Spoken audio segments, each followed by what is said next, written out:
Get out of my house and do not ever come back. You mean nothing now. Those were the exact words my younger sister screamed at me, tossing my suitcase onto the hardwood floor just hours after we buried our father.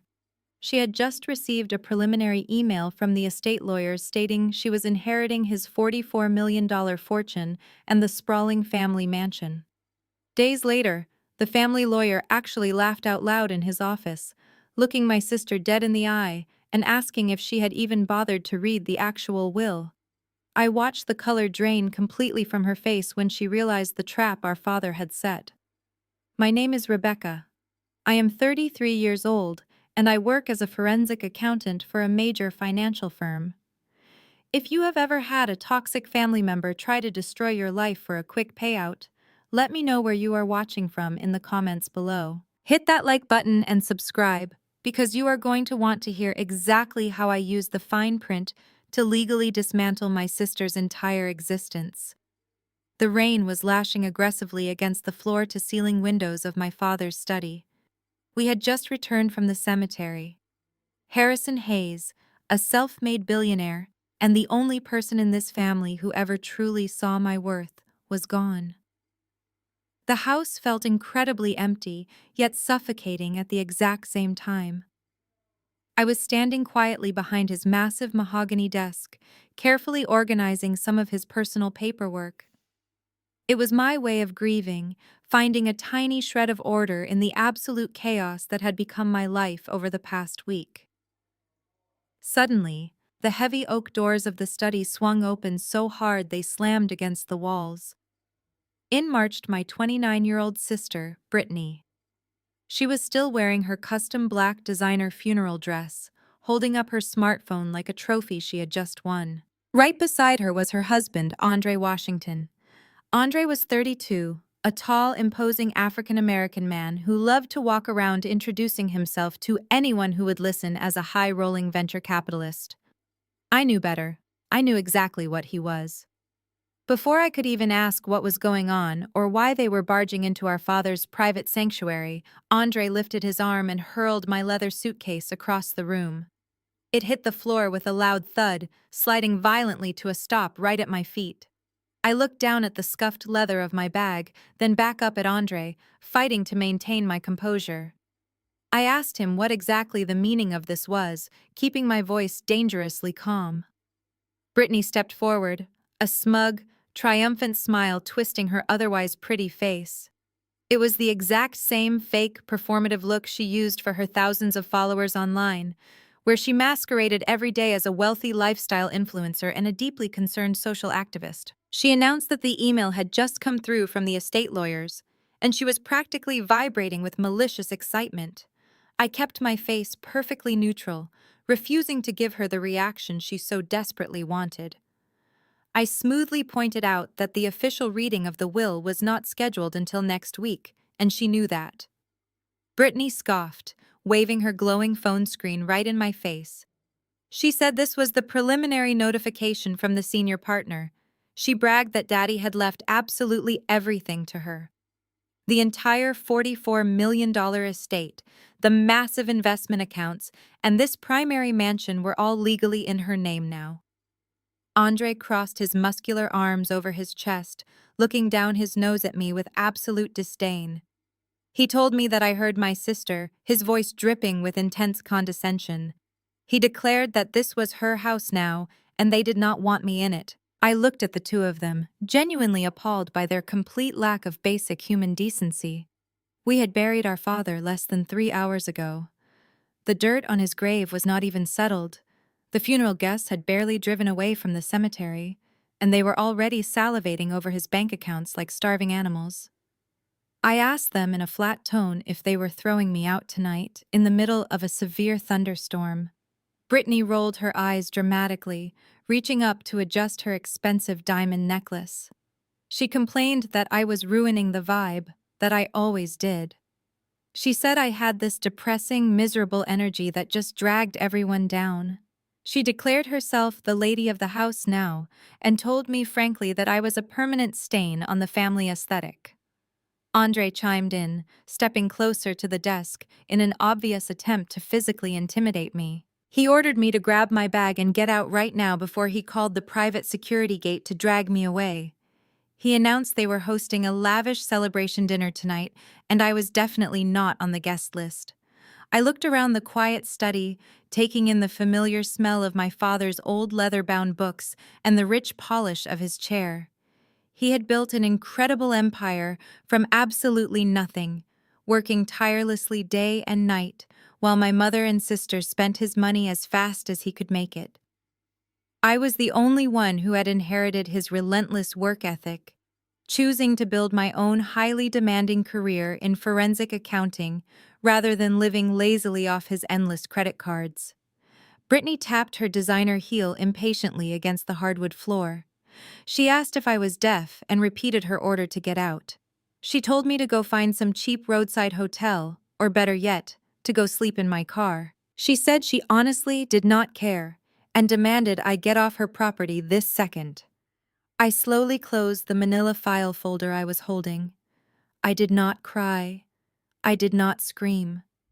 Years of dealing with their intensely toxic behavior had taught me long ago that reacting emotionally only gave them the sick satisfaction they constantly craved. Instead, I carefully picked up my encrypted hard drive, the one containing all my proprietary forensic accounting software and my most sensitive personal files, and slipped it securely into my purse. I quietly told Brittany as I grabbed the heavy handle of my suitcase that she was making a massive mistake. I suggested she might want to wait for the actual reading of the will before she started measuring the windows for new custom curtains. She laughed out loud, a harsh, grating sound that echoed off the study walls. She mocked me, saying jealousy really did not look good on me. She claimed I was just incredibly mad that Daddy finally realized who the real star of this family was. Then she ordered me to take my ugly suitcase and leave before Andre threw me out physically into the pouring rain. I turned my gaze away from my sister and looked directly toward the doorway. Standing there, leaning casually against the expensive custom trim, was our mother, Caroline. She was 58 years old, but you would never know it by looking at her. She spent a small fortune every month on treatments, trainers, and designer clothes to maintain the illusion of youth. Right now, less than 4 hours after burying her husband of 35 years, she was holding a crystal martini glass, the clear liquid sloshing slightly as she adjusted her posture. She wore a tailored black designer dress that looked more appropriate for a high-end cocktail party than a day of mourning.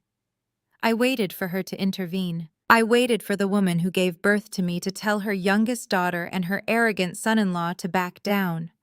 I waited for her to say that kicking me out into a severe thunderstorm on the day of my father's funeral was crossing a line.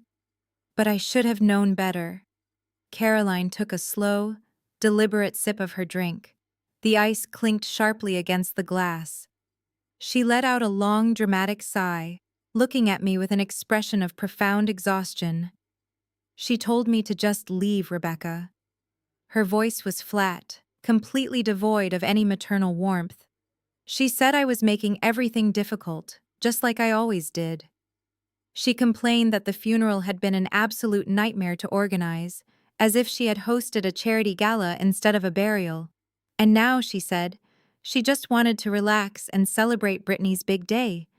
I repeated her words back to her, my voice dropping an octave. Celebrate. I asked her if she actually heard herself. I reminded her that the man who funded her lavish lifestyle, the man who bought that crystal glass she was holding, was literally just put into the ground. Caroline rolled her eyes, a gesture Brittany had clearly inherited from her. She waved her free hand dismissively, stating that Harrison would have wanted them to be happy.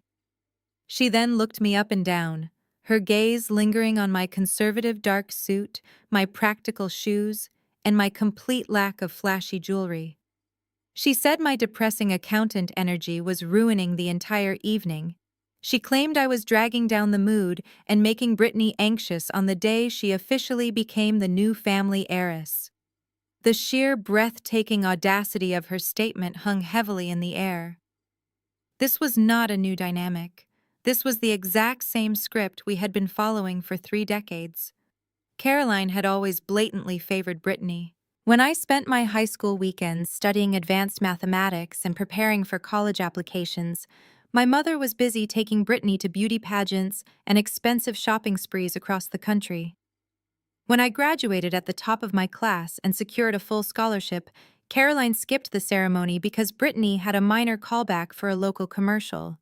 My mother only valued things she could show off to her wealthy friends at the country club. Brittany, with her massive social media following, her perfectly curated aesthetic, and her loud, flashy lifestyle, was the ultimate trophy daughter. I, on the other hand, chose a career in forensic accounting. I spent my days analyzing complex financial data, tracking corporate fraud, and working with federal agencies. It was a highly respected, lucrative profession, but to Caroline, it was boring. It was not glamorous. It was, in her words, something poor people did to pay the bills. I looked directly at my mother and asked if she honestly believed Brittany was capable of managing a multi-million-dollar estate. I pointed out that Brittany had never worked a real job. I reminded Caroline that Andre's supposed venture capital firm had never produced a single verifiable financial report. Caroline's face flushed with anger. She snapped at me, telling me to stop being so terribly jealous. She defended Andre, calling him a visionary investor. She defended Brittany, claiming her sister had a natural gift for lifestyle management. She told me that I was just a bitter, cynical woman who spent too much time looking at spreadsheets. She said my father only tolerated my boring career because he felt sorry for me, but his final will proved who he really loved. He left the money to the daughter who actually knew how to enjoy life. I did not bother trying to correct her. There was no point in explaining financial literacy to a woman who thought a credit limit was the same thing as actual income. I calmly reached down and smoothly adjusted the zipper on my suitcase. My mind was already moving at least 10 or 12 steps ahead. I mentally double-checked the extremely important contents of my black leather purse, my wallet, my car keys, and most importantly, the encrypted hard drive containing my proprietary forensic accounting software. That small, heavy piece of metal held more power than they could possibly comprehend. It contained years of financial tools, tracing algorithms, and direct access to my secure servers. I gripped the handle of my luggage. The storm outside was howling, the rain beating against the glass with violent force. I looked at Brittany, who was smirking triumphantly next to Andre. I looked at my mother, who was already turning away to take another sip of her martini. They thought they had won. They thought they had successfully eliminated the only obstacle between them and $44 million of unchecked spending power. I walked slowly toward the heavy oak doors, turned the brass knob, and stepped out into the freezing rain. The intense shock of the biting cold only sharpened my absolute focus. I loaded my heavy suitcase into the trunk, climbed into the driver's seat, and finally started the engine. They had absolutely no idea what kind of massive legal storm was coming for them now. Before my hand could even touch the cold brass knob of the heavy oak doors, Andre moved. He stepped squarely in front of me, using his large frame to physically block my exit. He stood uncomfortably close, deliberately invading my personal space in a blatant attempt to intimidate me. His expensive cologne mixed with the lingering aroma of my father's cigar smoke. Andre crossed his arms over his chest, looking down at me with a cruel sneer. He laughed, a harsh sound filling the tense room. He told me I was pathetic. He called me a glorified human calculator who would spend the rest of my life staring at spreadsheets in a gray cubicle. He boasted about his supposed venture capital deals, throwing around hollow tech buzzwords that meant absolutely nothing to anyone with actual financial literacy. He bragged that while I was stuck working a grueling 9-to-5 job just to pay my basic rent, he and Brittany would be flying first class to Monaco and St. Bart's. He announced they would leverage my father's $44 million estate to fund his startup incubator, touring the world while I counted pennies. I did not flinch or step back. I looked straight into his eyes and maintained a blank expression. My refusal to show fear or anger infuriated him even more. He needed me to cry. He needed me to beg. When I did neither, his ego demanded an escalation. He wanted to humiliate me completely in front of my mother and sister to solidify his new role.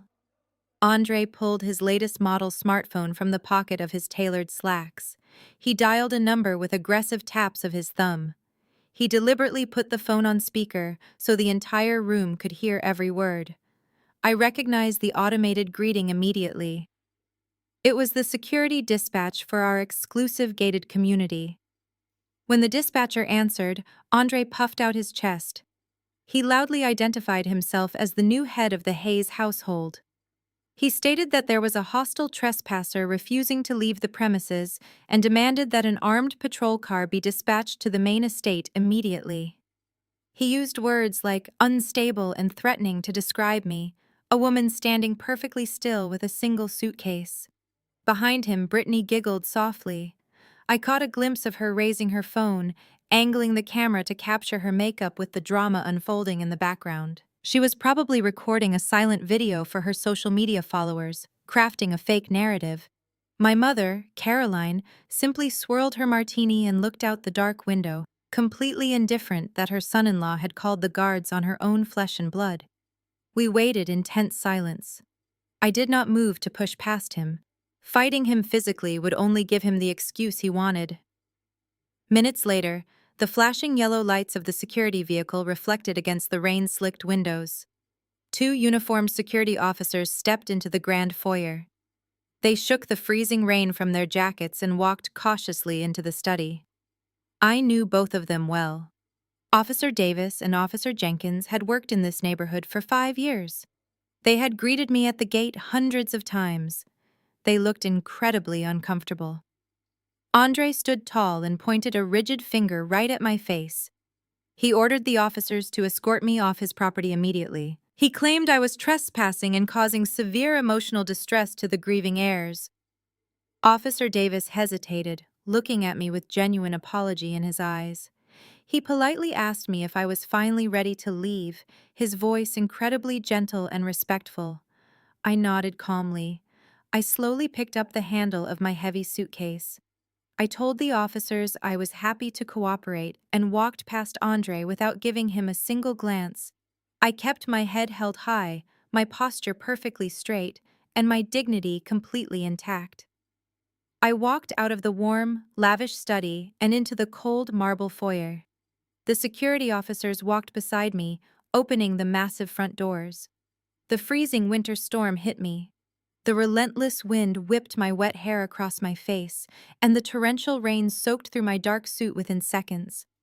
I did not run.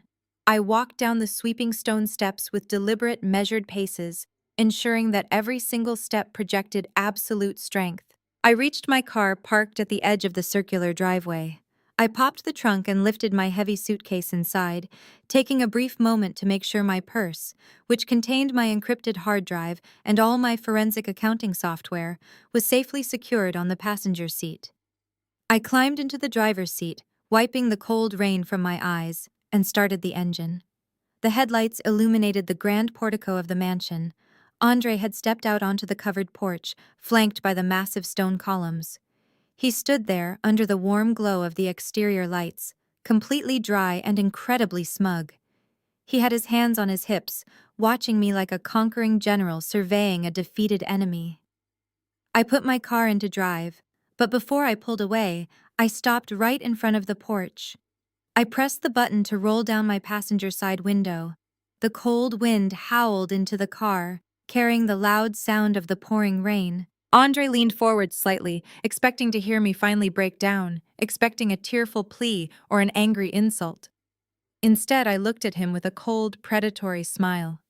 My voice sliced through the noise of the storm, clear and unwavering. "Enjoy the house, Andre. I hope you actually read the fine print." I rolled the window up, severing the connection. I pressed my foot onto the gas pedal and drove away, leaving him standing in the shadows of a $44 million trap he did not even know he was in. I woke up the next morning in a sleek business hotel downtown. The storm had passed during the night, leaving the city streets washed clean under the early sunlight. After ordering room service breakfast, I opened my laptop and logged into my personal banking portal to check my relocation logistics.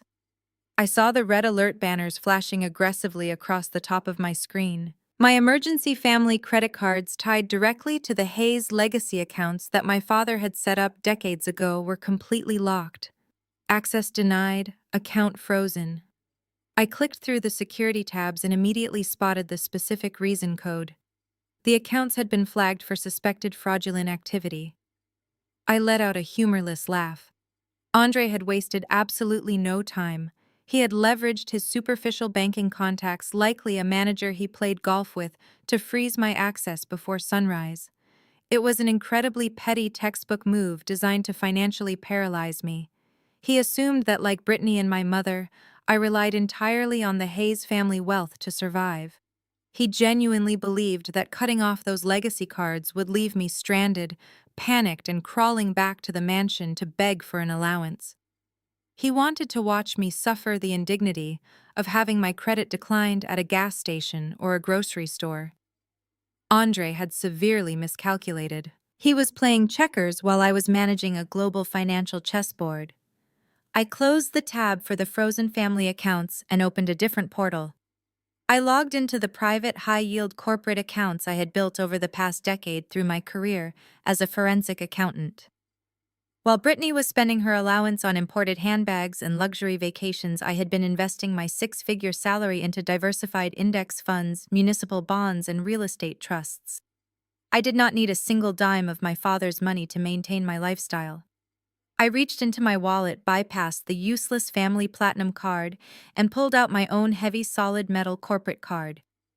I paid for my hotel suite for the next month in advance, clearing the transaction.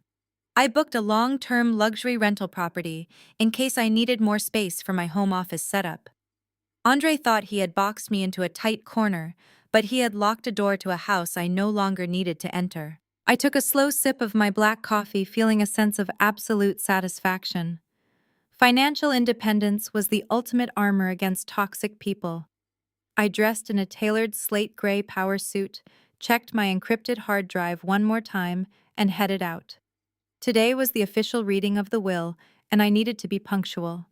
I drove my understated black sedan through the bustling morning traffic, making my way to the upscale downtown offices of Mr. Caldwell. He was the veteran estate lawyer who had handled my father's complex legal affairs since before I was even born. The prestigious law firm was located on the 40th floor of a towering glass skyscraper, projecting an atmosphere of absolute authority and generational wealth. I stepped out of the polished steel elevator and walked into the expansive reception area decorated with rich mahogany paneling and expensive modern art. The receptionist recognized me immediately and offered a polite, subdued greeting, offering her sincere condolences for my loss.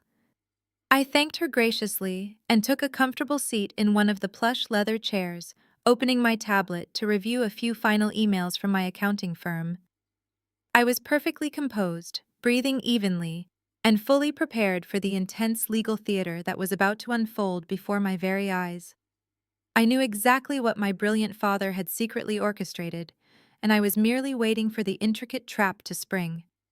10 minutes later, the brass elevator doors chimed loudly and slid completely open. The quiet dignity of the traditional law office was instantly shattered. Brittany and Andre burst into the elegant reception area, completely destroying the peaceful environment with their loud voices and aggressive, chaotic energy.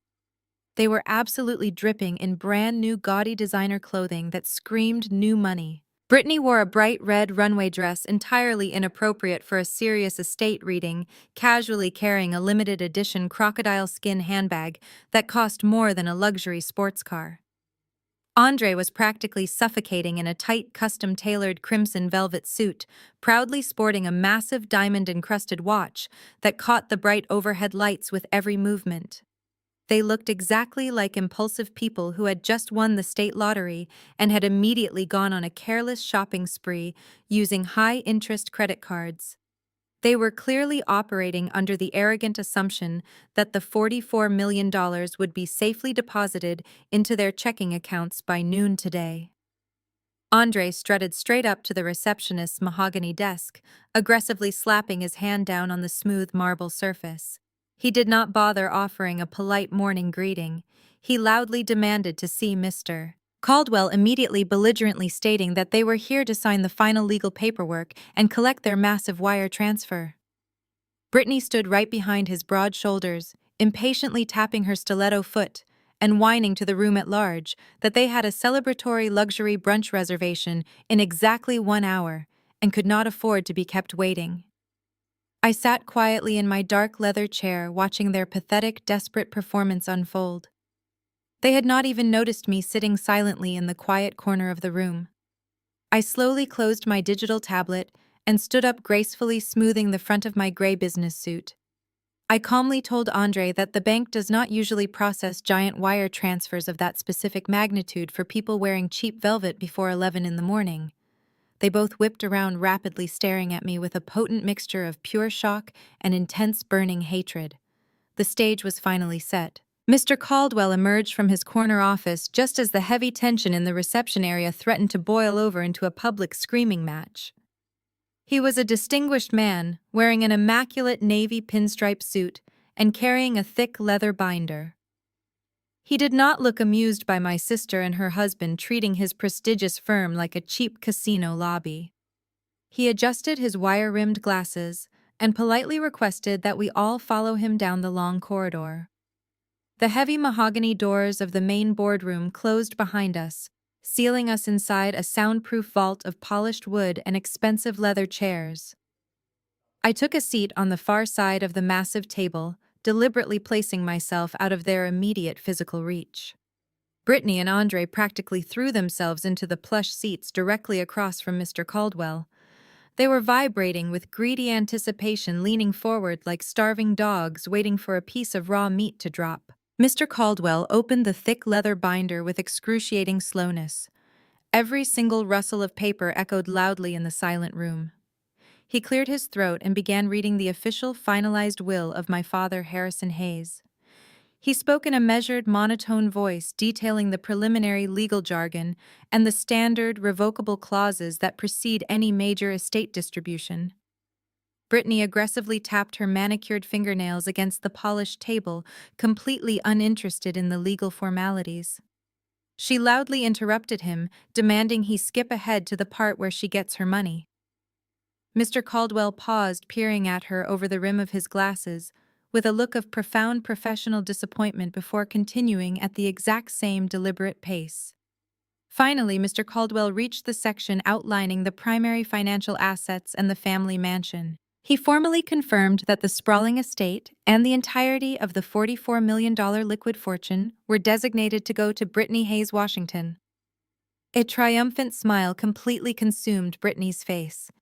She let out a loud, obnoxious squeal of delight and violently grabbed Andre by the arm, shaking him with pure adrenaline.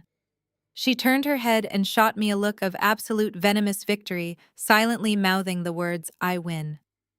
Andre leaned back in his expensive leather chair, lacing his fingers together behind his head. He looked like a man who had just conquered the entire world without having to lift a single finger. He let out a deep, booming laugh and declared they would need the routing numbers for his offshore accounts right away. He aggressively leaned over the wide table, extending his large hand to snatch the stack of signature pages resting near Mr. Caldwell's binder. He confidently stated that they were on a very tight schedule and needed the wire transfer initiated before their lunch reservations at noon. He was so incredibly arrogant and blinded by massive dollar signs that he missed the subtle shift in the room's atmosphere. He thought the legal process was over. He thought he had successfully secured his stolen empire. Before Andre could even brush his fingertips against the crisp white paper, Mr. Caldwell smoothly slid the entire folder out of his reach. He placed his hand flat on top of the documents, pinning them to the table. He cleared his throat once more, and the sound was like a very loud gunshot in the tense room. He calmly explained that there was a critical legal stipulation attached to the inheritance. He introduced the exact legal structure my brilliant father had meticulously crafted. It was called a spendthrift trust. Mr. Caldwell spoke with absolute precision, breaking down the complex corporate terminology into sharp, inescapable facts. He explained that Brittany did not actually own the $44 million outright. The massive fortune was completely locked inside a highly secure financial fortress. The legal framework was specifically designed to aggressively protect the principal assets from reckless spending, frivolous luxury purchases, and most importantly, from external creditors. The money was not a lump sum cash prize. It was a heavily guarded asset pool that legally belonged to the trust itself, not to my own sister. Brittany could not transfer it, she could not pledge it as collateral for a loan, and she absolutely could not wire it to her husband's shady business accounts. The legal wall was completely impenetrable. Brittany furrowed her brow, completely failing to grasp the gravity of the situation. Her smile faltered slightly, but she waved her hand in the air, assuming this was just some minor administrative hurdle. She loudly complained that lawyers made things unnecessarily complicated and demanded to know which bank branch she needed to visit to cash her check. She honestly believed that a spendthrift trust was just a fancy type of savings account that she could access with a simple debit card.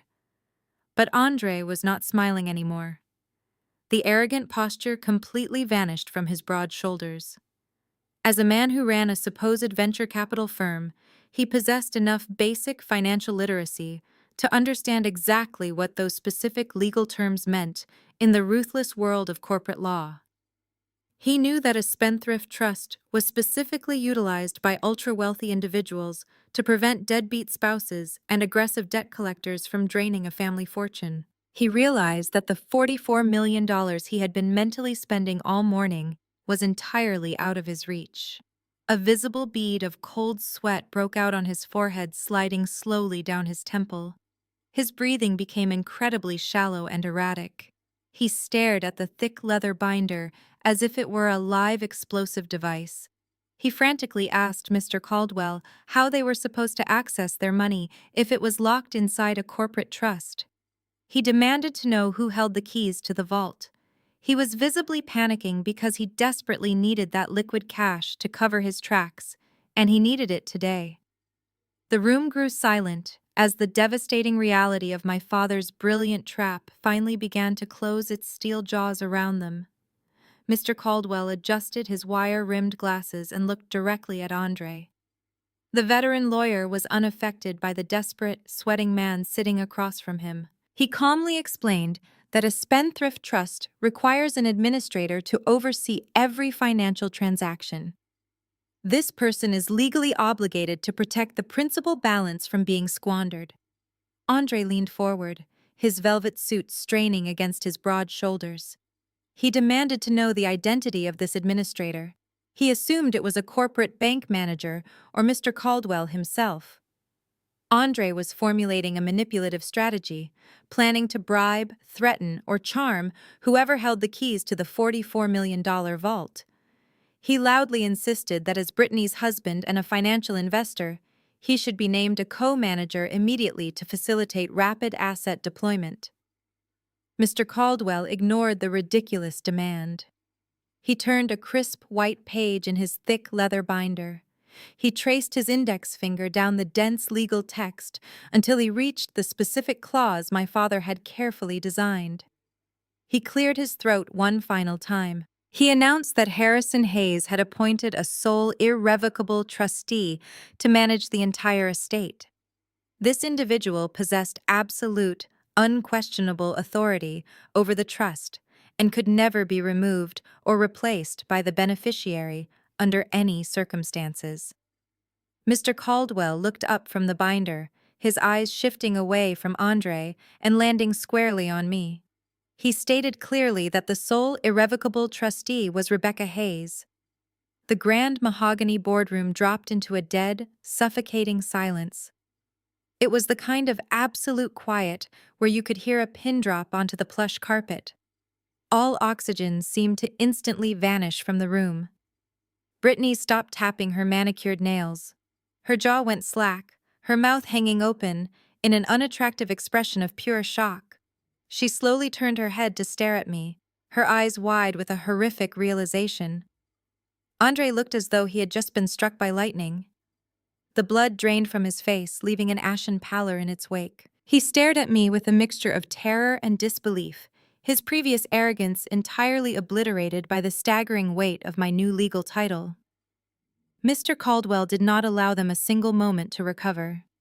He continued speaking, cutting through the heavy silence with sharp, undeniable legal facts. He directed his attention entirely to my sister, breaking down the complex corporate structure into painfully simple terms so she could fully comprehend her new reality. He explained that Brittany could not touch a single cent of the $44 million. She could not buy a luxury sports car. She could not pay off her maxed-out designer credit cards. She could not fund a lavish European vacation. She could not transfer money to any investment portfolios managed by her husband.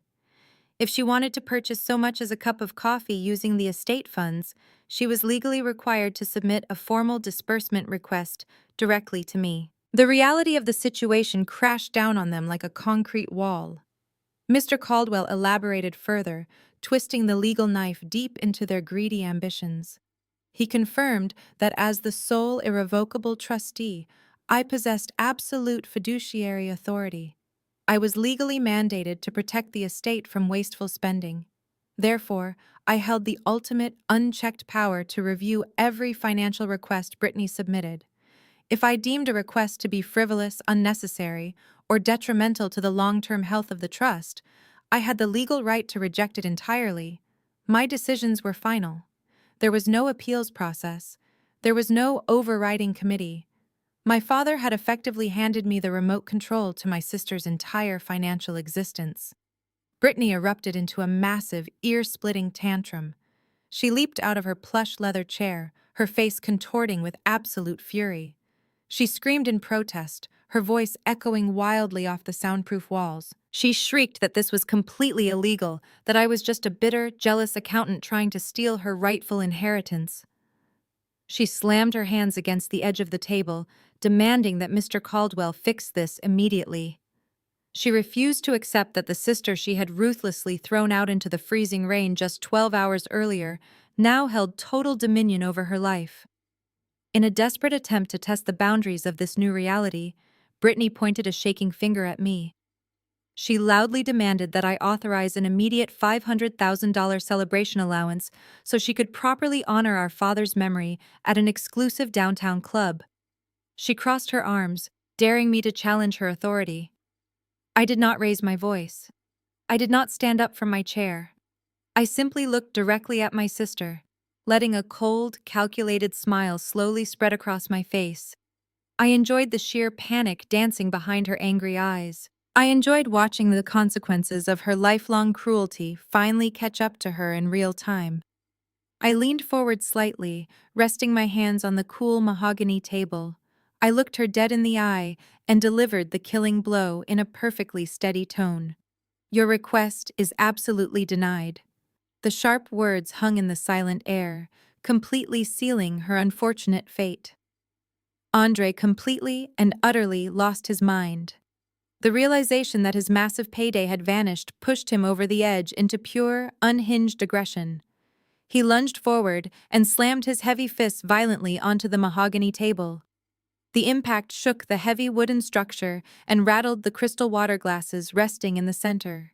His eyes were extremely wide with a feral, desperate rage. He pointed a thick, shaking finger directly at my face, his voice booming with fury. He swore he would not let a glorified calculator ruin his life. He threatened to drag me through the Supreme Court, promising to tear the trust apart piece by piece until he got exactly what he wanted. Andre's threat echoed violently in the boardroom, his heavy fists still pressed firmly against the polished mahogany table. He glared at Mr. Caldwell, demanding that the veteran attorney immediately void the trust document. Andre insisted that Harrison must have been suffering from severe cognitive decline to put a rogue accountant in charge of a $44 million fortune. Brittany eagerly joined the aggressive assault, her voice reaching a shrill, piercing pitch. She accused Mr. Caldwell of blatant malpractice, claiming he had maliciously manipulated her dying father into signing away her rightful independence.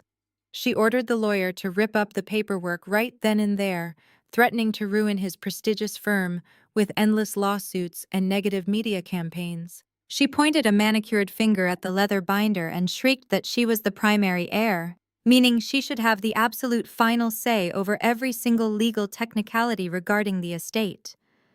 Mr. Caldwell did not cower or apologize. Instead, a low, dry laugh escaped his lips. It was a sound of pure professional amusement, the kind of laugh a seasoned legal expert reserves for the truly delusional. He calmly adjusted his wire-rimmed glasses and leaned back in his plush leather chair. He informed Andre and Brittany that Harrison Hayes was entirely lucid when he drafted this document. In fact, Harrison had spent his final months working directly with a team of top-tier estate planners to ensure this specific outcome. Mr. Caldwell explained that they had utilized strict corporate trust laws in the state, designing an ironclad legal fortress that no judge would ever overturn. He looked Andre directly in the eye and stated that any attempt to drag this through the Supreme Court would only result in astronomical legal fees that Andre clearly could not afford. The trust was bulletproof, and it was entirely immune to their petty tantrums and their baseless legal threats. Realizing that Mr. Caldwell was an immovable wall, Andre pivoted his aggression back toward me. He stepped away from his chair and paced the length of the boardroom, his velvet suit looking increasingly ridiculous as his panic grew. He tried to use his physical size to intimidate me, looming over my side of the table with a menacing scowl. He began hurling vile insults, his voice dripping with venom.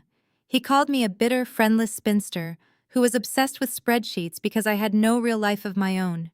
He mocked my tailored gray suit, claiming I was just a lowly corporate drone trying to play God with money I did not earn. He insisted that I was severely out of my depth, and that the business world would swallow me whole if I tried to interfere with his venture capital operations. Andre puffed out his chest, declaring that he was a self-made man of immense influence and that he would make it his personal mission to destroy my forensic accounting career if I did not sign over the funds immediately. I sat perfectly still, letting his pathetic insults wash over me. His words meant absolutely nothing. They were just the frantic flailings of a cornered predator realizing it had stepped into a steel trap. I did not flinch, and I certainly did not break eye contact. As a forensic accountant, I had faced down hostile corporate executives, corrupt board members, and federal tax evaders. Andre was nothing more than a financially illiterate bully wearing a luxury watch he undoubtedly bought on credit. I waited for him to run out of breath. When his desperate rant finally slowed to a halt, I smoothly unlatched my sleek leather briefcase. I reached inside and withdrew a heavy manila envelope that I had prepared earlier that morning. I placed the envelope on the polished table and slowly slid it across the smooth surface until it rested directly in front of Andre.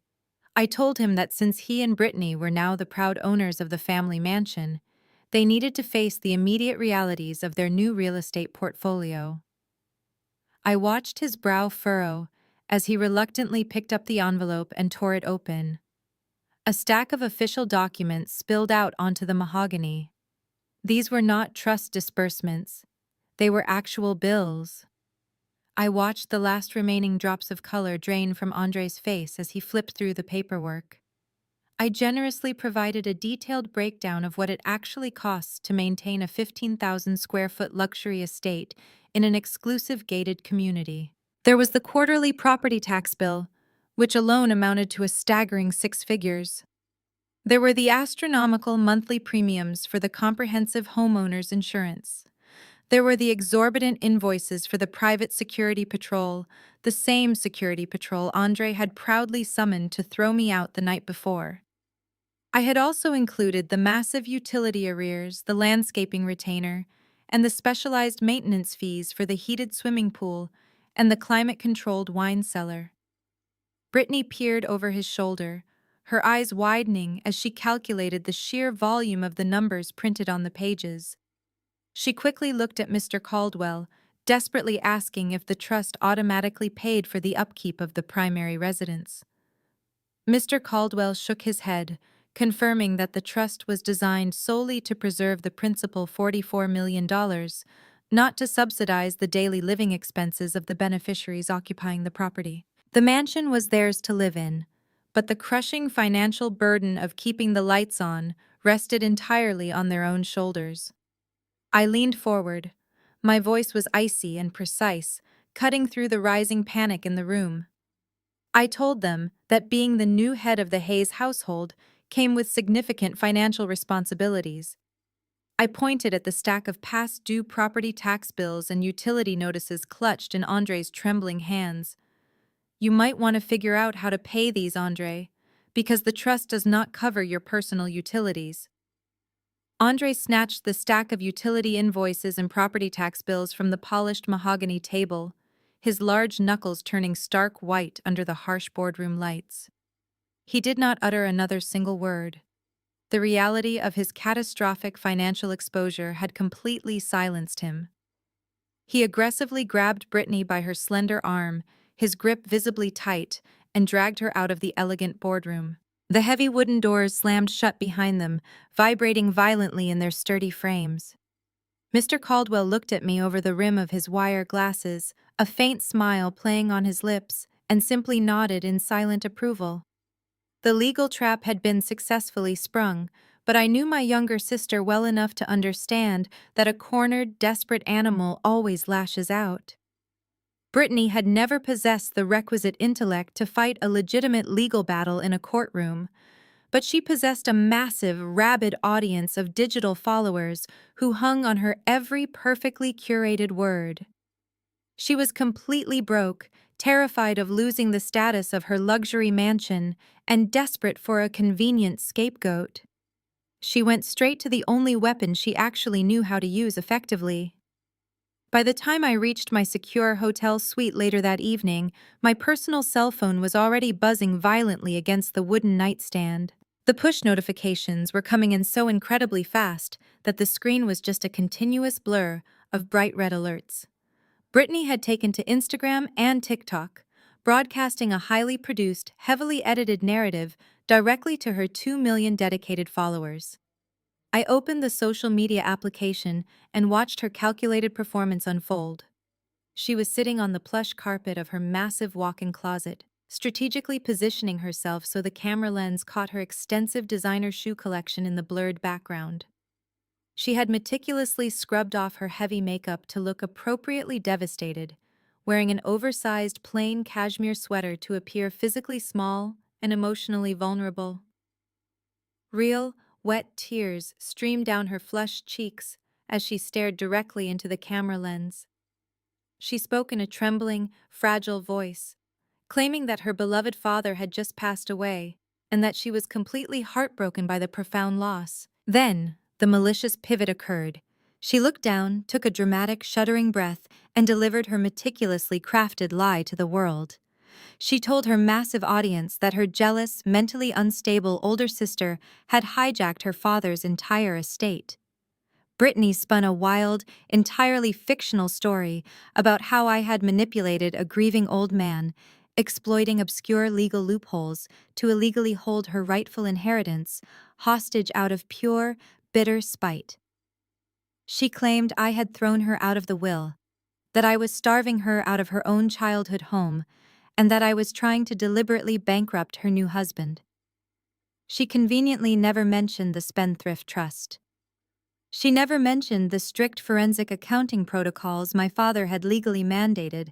She certainly did not mention throwing me out into a freezing rainstorm on the night of the funeral while I was holding a single suitcase. The videos were absolute masterclasses in digital manipulation, specifically engineered to trigger maximum outrage from a parasocial mob that knew absolutely nothing about corporate law. The internet reacted exactly as she had calculated. The videos went viral within a matter of hours, crossing multiple platforms and hitting the top trending pages across the entire country. The view count skyrocketed into the tens of millions before midnight. Brittany's rabid followers formed a digital army, taking up digital pitchforks on behalf of their favorite wealthy influencer. They demanded immediate justice for Brittany. They aggressively hunted for my digital footprint, searching the internet for any target they could systematically attack. Because I did not maintain a public lifestyle social media presence, they quickly found the only public profile I kept active for networking purposes: my professional LinkedIn page. The esteemed professional network I had spent a grueling decade building was instantly flooded with a relentless tsunami of vitriolic hate comments. Complete strangers from across the globe were commenting on my forensic accounting certifications, viciously calling me a thief, a diagnosed sociopath, and a fraudulent corporate monster. They coordinated mass reporting campaigns to flag my account for permanent suspension. They left hundreds of fake one-star reviews on my firm's official business page, completely tanking our pristine corporate rating overnight. But the vicious digital assault did not stop at my computer keyboard.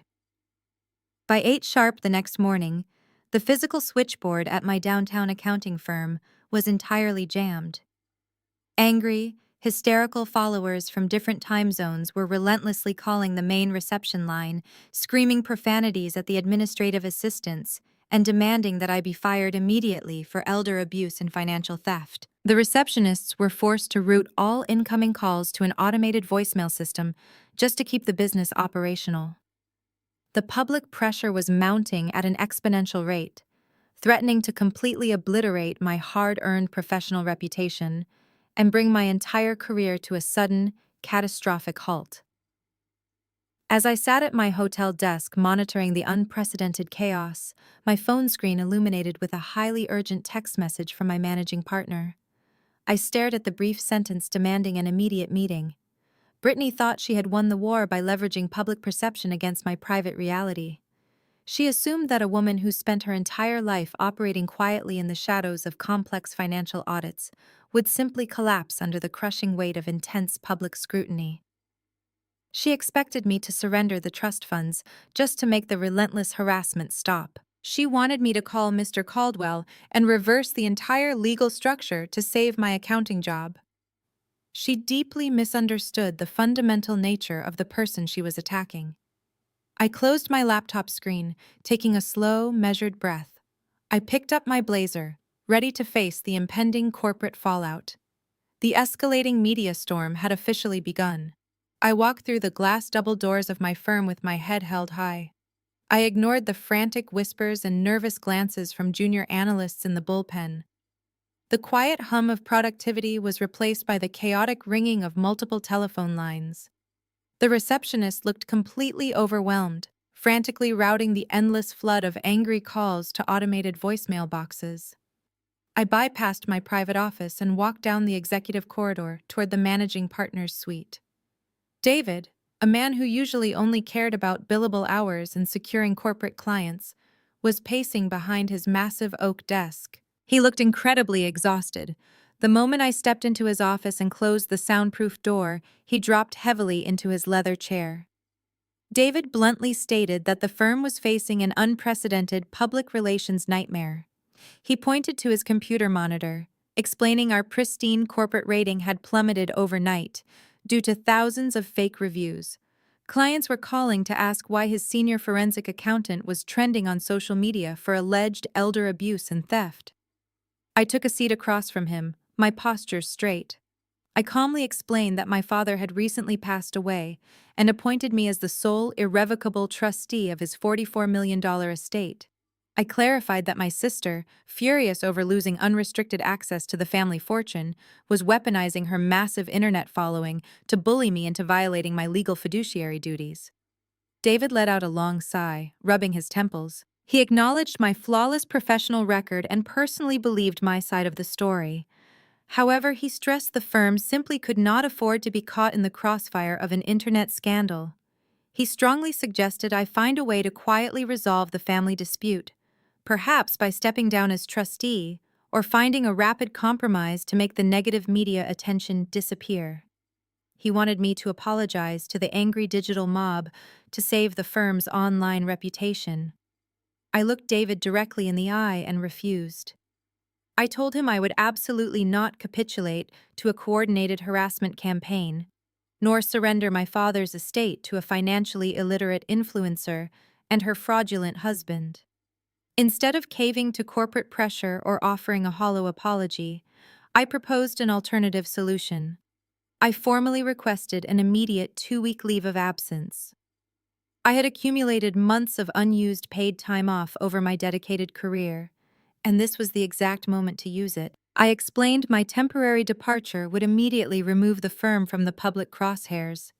If anyone called to complain, receptionists could truthfully state I was currently on an extended leave and the firm had no involvement in my private family legal matters. David looked immensely relieved by this strategic compromise.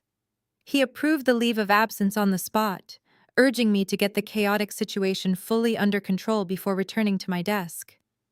I left the corporate building through the secure underground parking garage, deliberately avoiding the main lobby in case any aggressive followers had showed up in person. I drove my understated black sedan straight to the luxury rental property I had secured the previous day. It was a spacious, highly secure penthouse apartment with restricted elevator access, making it entirely untraceable by my toxic family and their rabid internet fans. As soon as I locked the heavy front door behind me, I took my personal cell phone out and powered it down completely. The screen went dark, instantly silencing the relentless barrage of hate messages, death threats, and demanding voicemails. I threw the useless device into a drawer. I immediately ordered 3 high-resolution curved monitors, a heavy-duty processing tower, and a secure server rack to be delivered by a trusted local tech courier. While I waited for the hardware to arrive, I unpacked my encrypted hard drive and brewed a strong pot of black coffee. I changed out of my gray power suit and pulled on dark clothing. I was no longer playing the role of a polite corporate employee trying to keep the peace. If Brittany and Andre wanted a ruthless public war over money, I was going to give them an absolute massacre. Within 2 hours, the equipment arrived. I transformed the massive dining room table of the luxury penthouse into a high-tech forensic accounting war room. I connected the monitors, established a secure encrypted virtual private network to mask my digital footprint, and booted up my proprietary financial tracing software. The screens glowed brightly, illuminating the dark room with endless rows of complex data fields and analytical algorithms. I sat down in the ergonomic chair, cracked my knuckles, and began the systematic hunt. I started by legally pulling every single publicly available financial record tied to Andre Washington. He loudly claimed to be a successful venture capitalist operating in the United States. In the American financial system, that kind of substantial corporate wealth always leaves a massive, undeniable paper trail. I accessed Secretary of State business databases across multiple jurisdictions, specifically targeting business-friendly states like Delaware, Nevada, and Wyoming. I pulled the corporate registry data for his primary investment firm, identifying the specific dates of incorporation and the listed managing members. I did not stop there. I accessed the federal Edgar database managed by the Securities and Exchange Commission. Any legitimate venture capital firm raising significant capital from private investors is legally required to file a Form D to report their private fund offerings. I typed Andre's name and the names of his affiliated corporate entities into the federal search engine. I gathered property records, uniform commercial code filings, and public tax liens. I fed all this raw, unfiltered data directly into my tracing algorithms, watching the complex web of his financial existence slowly begin to materialize across my glowing monitors. Andre thought he was an untouchable genius, but numbers never lie, and I was about to expose every single dirty secret he had desperately tried to bury. As I sat in the glow of my monitors, watching the fragments of Andre's corporate filings compile into a questionable network of shell companies, a sharp chime echoed through the silent penthouse. A notification banner slid across my screen. It was a secure email from Mr. Caldwell. The subject line was brief and professional, indicating a formal legal submission regarding the Harrison Hayes estate. I paused my tracing algorithms and opened the message. Attached was a legally binding document bearing my sister's messy signature at the bottom. It was the first official disbursement request submitted to the Spendthrift Trust. I opened the attached file and began to read. I leaned back in my chair and took a deep breath to stop myself from laughing out loud at the sheer audacity of the paperwork. Brittany, or rather Andre using Brittany as his financial puppet, was formally requesting an immediate lump sum wire transfer of exactly $2 million. They were not asking for a modest monthly allowance to cover the staggering property taxes of the mansion I had warned them about. They were not asking for basic living expenses to replace the lavish lifestyle my father used to bankroll. They were swinging for the fences, trying to extract a massive chunk of the principal balance in one aggressive move. The stated purpose for the requested $2 million was a masterpiece of meaningless corporate jargon. Andre had dictated the justification to my sister, stuffing the paragraph with hollow venture capital buzzwords. He described the request as an essential capital injection required for rapid seed round acceleration and vital bridge financing for his premier tech startup incubator. The document was layered with vague promises of exponential market returns and strategic global expansion. It read exactly like a pitch deck designed to separate gullible investors from their life savings.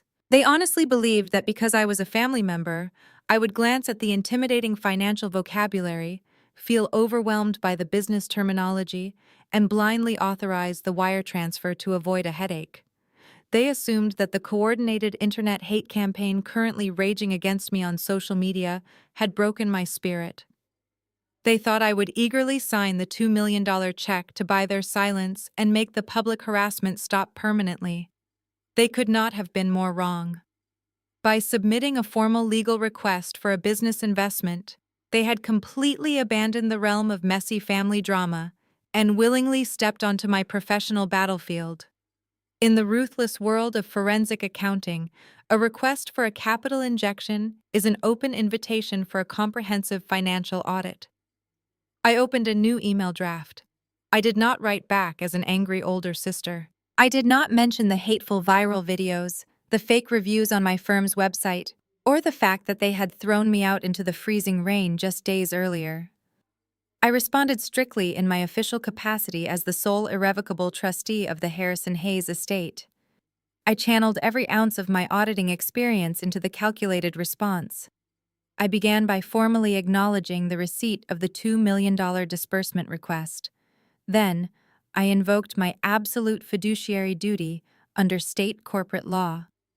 I typed out a clinical paragraph explaining that to protect the principal assets of the trust from undue risk, I was legally mandated to perform a due diligence assessment on any proposed business investments.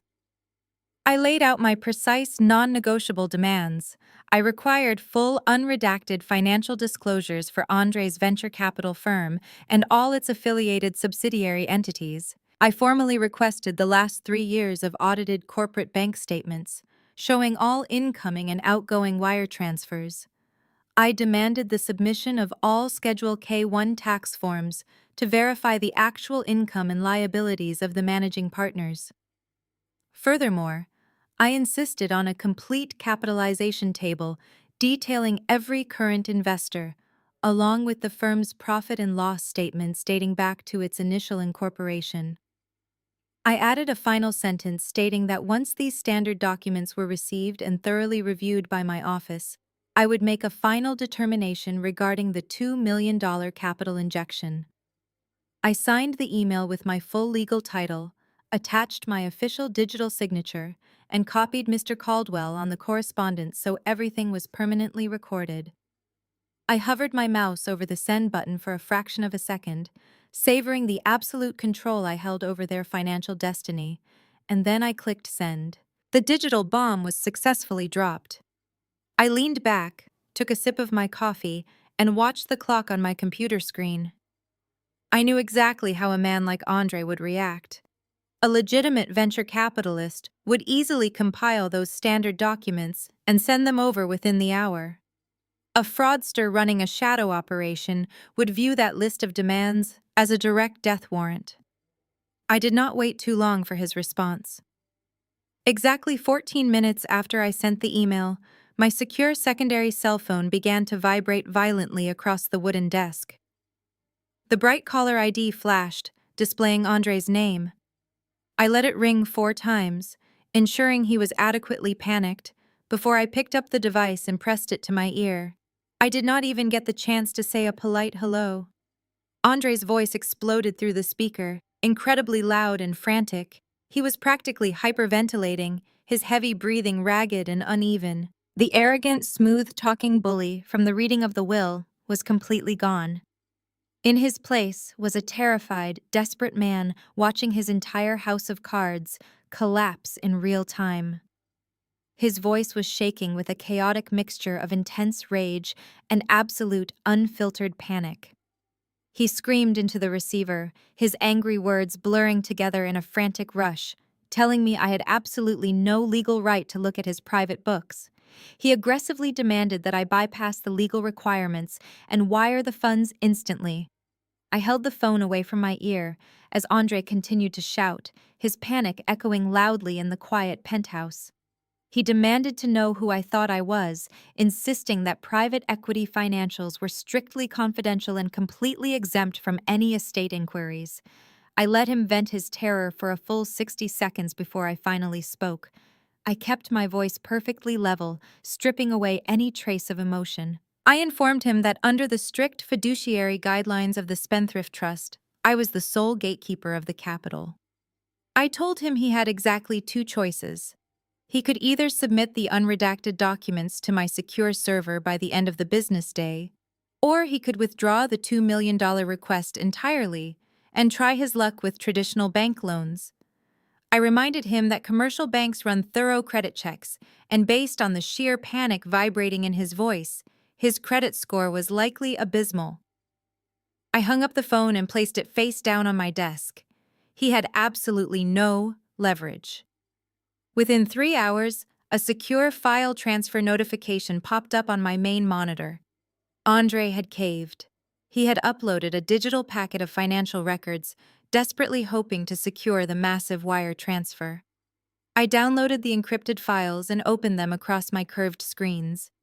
It was immediately obvious that Andre assumed I was just a standard corporate drone. He viewed me as a glorified human calculator who would blindly rubber stamp the paperwork to avoid a messy family confrontation. He honestly thought a few colorful pie charts and some aggressive corporate branding would dazzle me into compliance. The packet he submitted was an absolute joke. It was heavily redacted, with massive black boxes censoring critical transaction histories, partner distributions, and vendor names. The PDFs showed clear signs of cheap manipulation, the digital metadata indicating they had been hastily altered just minutes before he sent them to my server. He had included a glossy prospectus filled with stock photos of smiling tech developers, but the actual financial ledgers were dangerously thin. He was trying to construct a thick smokescreen of generic business jargon to hide the gaping holes in his operational history. I cracked my knuckles and leaned forward into my ergonomic chair. This was my battlefield, and Andre had just handed me his entire playbook. As a seasoned forensic accountant, I did not look at the flashy graphics or the projected growth estimates. I looked directly at the raw, unforgiving numbers. It took me exactly 20 minutes to spot the glaring anomalies that would send any legitimate auditor running for the door. The cash flow statements were a catastrophic mess. Andre was reporting millions in projected annual revenue, but the actual liquid cash moving through his operating accounts barely covered the cost of his luxury car leases. There were massive, unexplained capital injections listed at the end of every single quarter. These deposits were perfectly timed to make the balance sheets look solvent right before standard reporting periods. However, there were no corresponding invoices, no signed client contracts, and no verifiable sales data to support those sudden spikes in liquid cash. The math simply did not add up. Money was appearing out of thin air and disappearing just as quickly into unspecified administrative expenses and exorbitant management fees. I needed to dig deeper, stripping away the visual garbage to expose the core data framework. I pulled the employer identification numbers, the EINs, listed at the header of his submitted tax documents. In the United States, every legitimate business requires a unique EIN registered directly with the Internal Revenue Service. I ran his provided numbers through my proprietary tracing algorithms, cross-referencing them against federal and state business registries. The results populated on my left monitor in a rapid cascade of red text. The EINs did not trace back to a bustling tech incubator in Silicon Valley or a sleek corporate headquarters in Boston. They traced back to a tangled, convoluted web of obscure shell companies. I tracked the registered business addresses linked to those specific identification numbers. Every single one of them led directly to anonymous post office boxes located in a rundown strip mall in Wilmington, Delaware. Delaware is notorious in the financial sector for its corporate secrecy laws, making it the premier destination for individuals looking to hide assets or obscure actual business ownership. Andre had set up at least a dozen different limited liability companies, giving them impressive-sounding names like Apex Global Ventures and Summit Tech Holdings. But they were entirely hollow entities. They had no physical offices, no actual employees, and no legitimate products or services. I mapped the wire transfers listed in his heavily manipulated bank statements. The money was not being invested into innovative software startups or groundbreaking tech developments. Instead, the funds were bouncing rapidly between these Delaware shell companies in a chaotic, circular pattern. Company A would wire $100,000 to Company B for consulting fees. Company B would immediately wire that exact same amount to Company C for licensing rights. Finally, Company C would wire the money right back to Andre's personal executive account as a performance dividend. He was washing the money, creating a fake paper trail of corporate activity to make his venture capital firm look busy and profitable to outside observers. I sat back in my chair, the blue light from the monitors reflecting in my eyes. Andre Washington was not a high-rolling investor. He was not a tech visionary. The heavy redactions, the altered PDFs, the mismatched cash flows, and the Delaware post office boxes all pointed to one undeniable reality. The man who had thrown me out into the freezing rain, the man who was currently living in my father's $44 million mansion, was running a highly illegal financial scam. I cracked my knuckles again and adjusted the brightness on my center monitor. Finding a web of Delaware shell companies was only the first layer of this rotten onion. I needed to see the actual money moving. I launched a specialized tracing protocol, feeding the routing numbers from his redacted bank statements into a broader financial database. Forensic accounting is not magic. It is the meticulous unraveling of human greed. Andre had tried to hide his tracks by layering the transactions, bouncing funds through multiple regional banks before they reached his primary accounts. But digital money always leaves a footprint. It took me 3 hours of intense concentration to reconstruct his actual ledger. I watched the green and red lines of incoming and outgoing wire transfers populate across my screen, creating a devastating visual map of his entire operation. He was not investing in software or technology. He was not funding brilliant young entrepreneurs or tech incubators. He was simply moving cash from one pocket to another, skimming a massive management fee off the top of every single transaction to fund his luxury lifestyle and maintain the fake appearance of a high-rolling venture capitalist. The pattern was so glaringly obvious that it almost offended my professional pride. A legitimate venture capital firm takes capital, injects it into a promising startup, and waits for a liquidity event like an acquisition or an initial public offering to generate returns. Andre was not doing anything remotely close to that. I traced the origin of his largest incoming deposits. They came from high-net-worth individuals, mostly wealthy retirees and minor local business owners who had bought into his arrogant, flashy persona. Andre would secure a massive initial investment from a new mark, promising them guaranteed, risk-free returns of 20% within 6 months. When the 6 months were up, instead of paying them back with actual investment profits, he simply went out and hunted down a new victim. He took the fresh capital from the second investor and wired it directly to the first investor, labeling the transaction as a highly successful dividend. It was a textbook Ponzi scheme. He was robbing Peter to pay Paul, relying entirely on a constant, desperate influx of new cash to keep the entire fraudulent enterprise afloat. The moment the new investments dried up, the whole house of cards would violently collapse, and the new investments had definitely dried up. I pulled up the timeline of his transaction history for the last 3 quarters. The incoming wire transfers had slowed to a miserable trickle. People were finally starting to ask hard questions and demand their money back. I noticed a sudden sharp increase in outgoing payments to high-interest, short-term lending firms. These were not traditional commercial banks.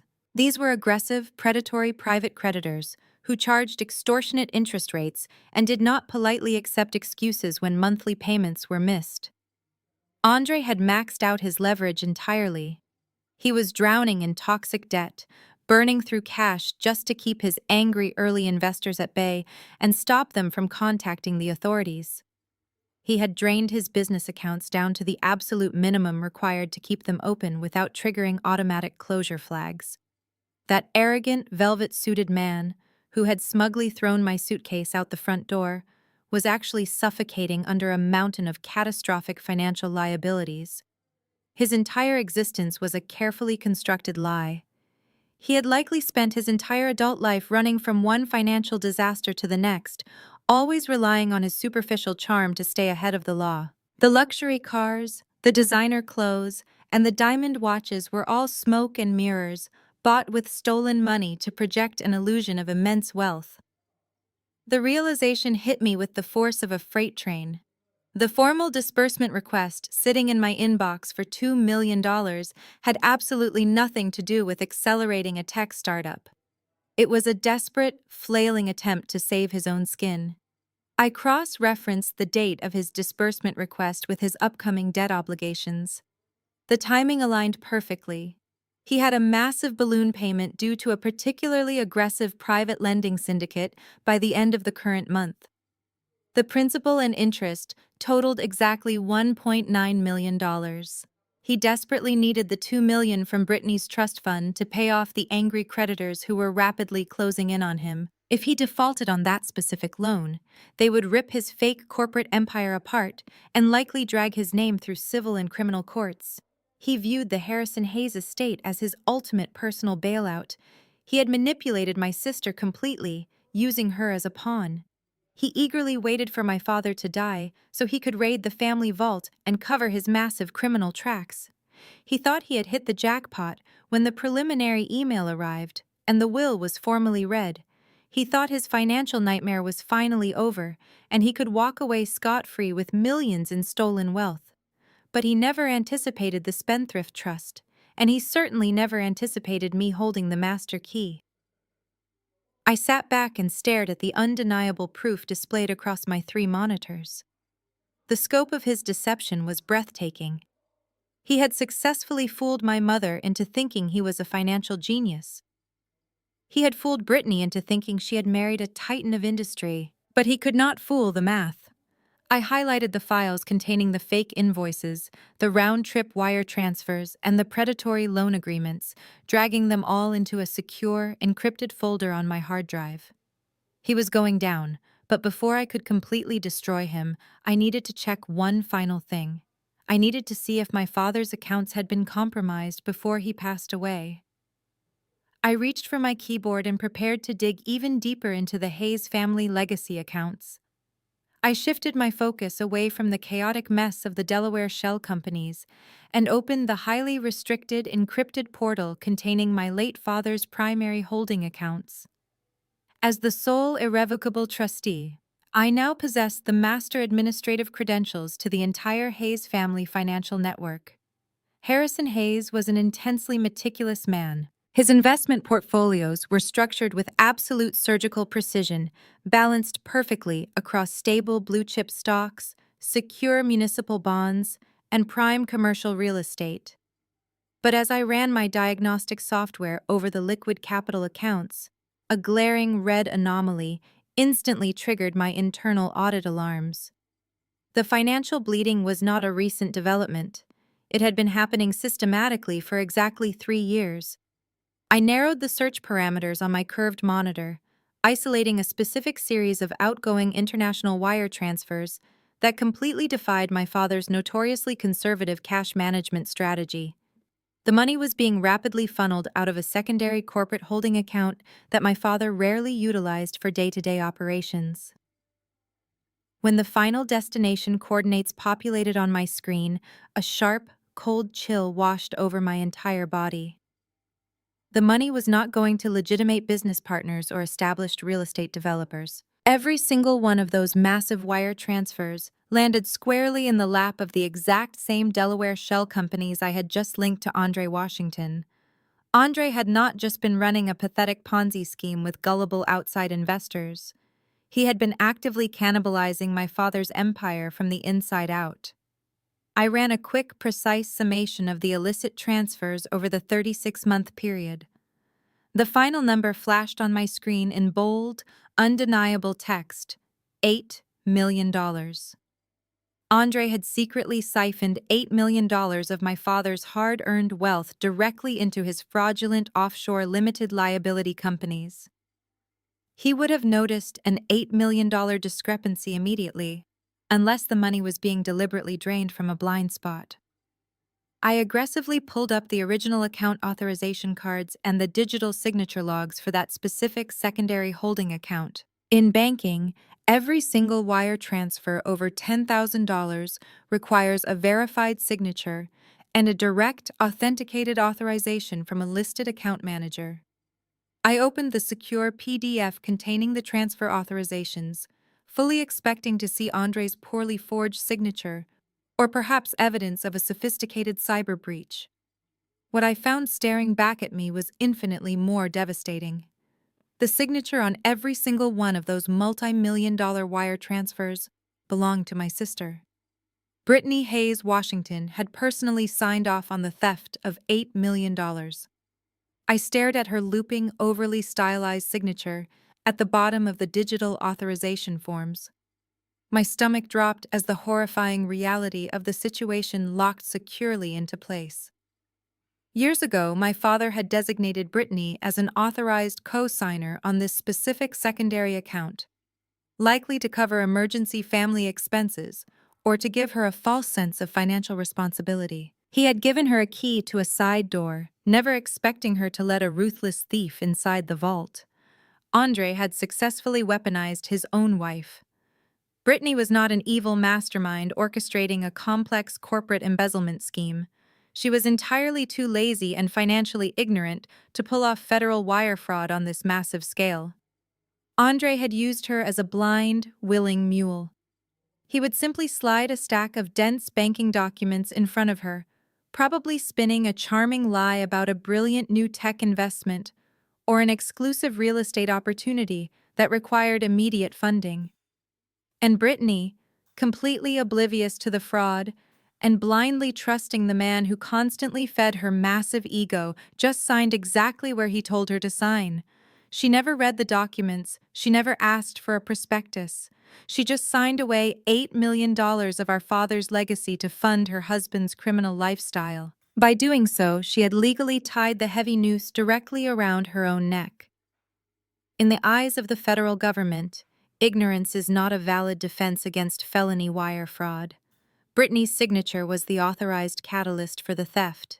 She had bypassed the bank's security measures and directly facilitated the transfer of stolen funds across state lines and into offshore accounts. Andre had brilliantly insulated himself from the initial crime. If my father had discovered the missing $8 million while he was alive, the paper trail would have led federal investigators straight to Brittany, not Andre. He had built his fraudulent empire, using his young wife as the ultimate human shield. The sheer scale of the betrayal made me sick to my stomach.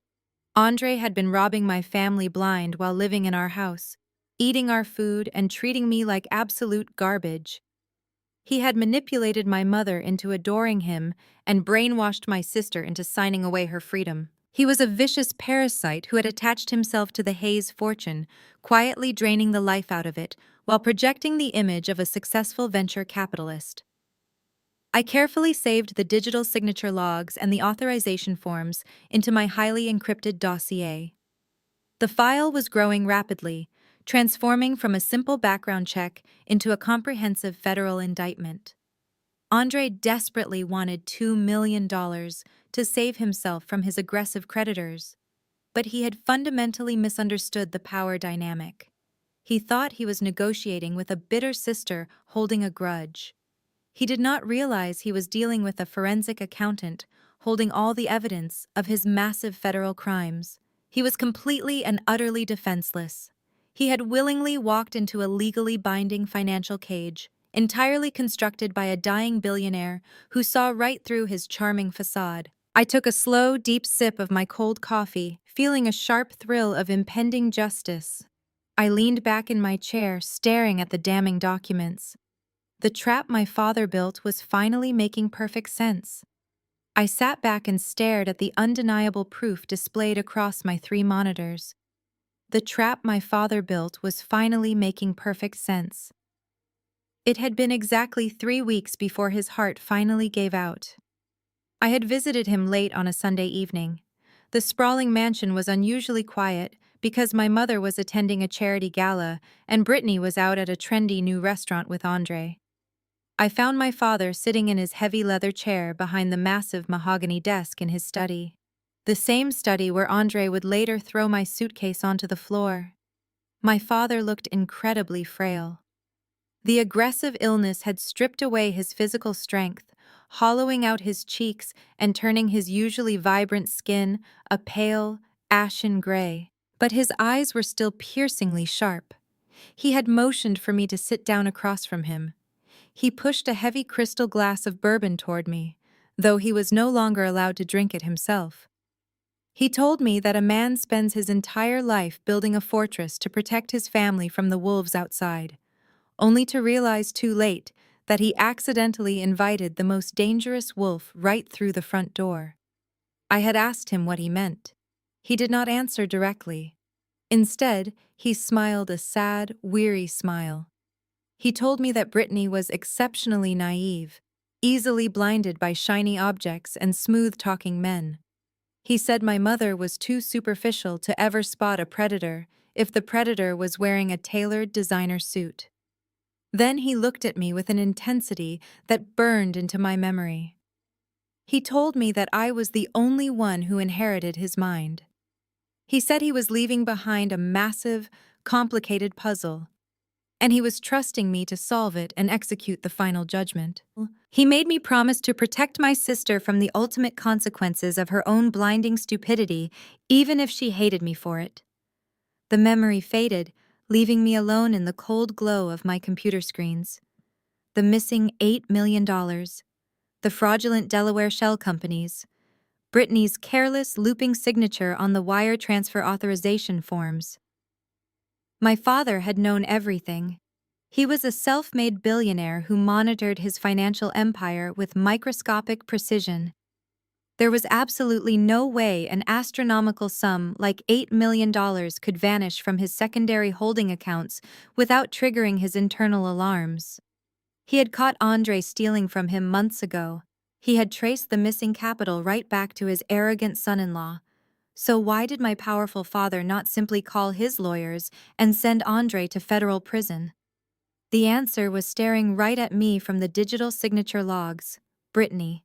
If my father had contacted the Federal Bureau of Investigation or the Securities and Exchange Commission, the federal agents would have followed the paper trail directly to the authorized signer. In the eyes of federal law enforcement, willful blindness is never a valid legal defense against felony wire fraud. Brittany had personally authorized the movement of stolen funds across state lines. She had actively facilitated a massive embezzlement scheme. If my father blew the whistle, the federal prosecutors would have indicted Brittany alongside Andre. She would have faced a mandatory minimum sentence in a federal penitentiary. My father could not allow his youngest daughter to rot in a prison cell, no matter how foolish, arrogant, and superficial she was. He was trapped by his own bloodline. He needed a way to completely destroy Andre Washington without triggering a federal investigation that would take Brittany down as collateral damage. He needed a financial quarantine. The Spendthrift Trust was his absolute masterpiece. By funneling the remaining $44 million of his liquid fortune into an ironclad trust, he effectively cut off Andre's blood supply. Andre was running a Ponzi scheme that desperately required a constant influx of massive capital just to survive. My father starved him out. He locked the vault and threw away the key. But he did not just lock the vault. He handed the only master key to a certified forensic accountant. He appointed me as the sole irrevocable trustee because he knew I possessed the exact professional skills required to uncover the entire fraudulent enterprise. He gave me the ultimate power to deny Andre the bailout money he desperately needed, and he gave me the unredacted financial access to gather the evidence required to destroy him legally. My father had orchestrated the perfect corporate execution from beyond the grave. A deep sense of profound respect washed over me. My father had protected his family using the only language he truly trusted: mathematics and corporate law. He knew I would not let emotion cloud my judgment. He knew I would follow the money, find the fraud, and systematically dismantle the man who was bleeding our family dry. I reached for my coffee mug, feeling a surge of adrenaline. I was fully prepared to execute his final judgment. Just as I raised the mug to my lips, a sharp, piercing alarm echoed from my secondary monitor. It was not an email notification.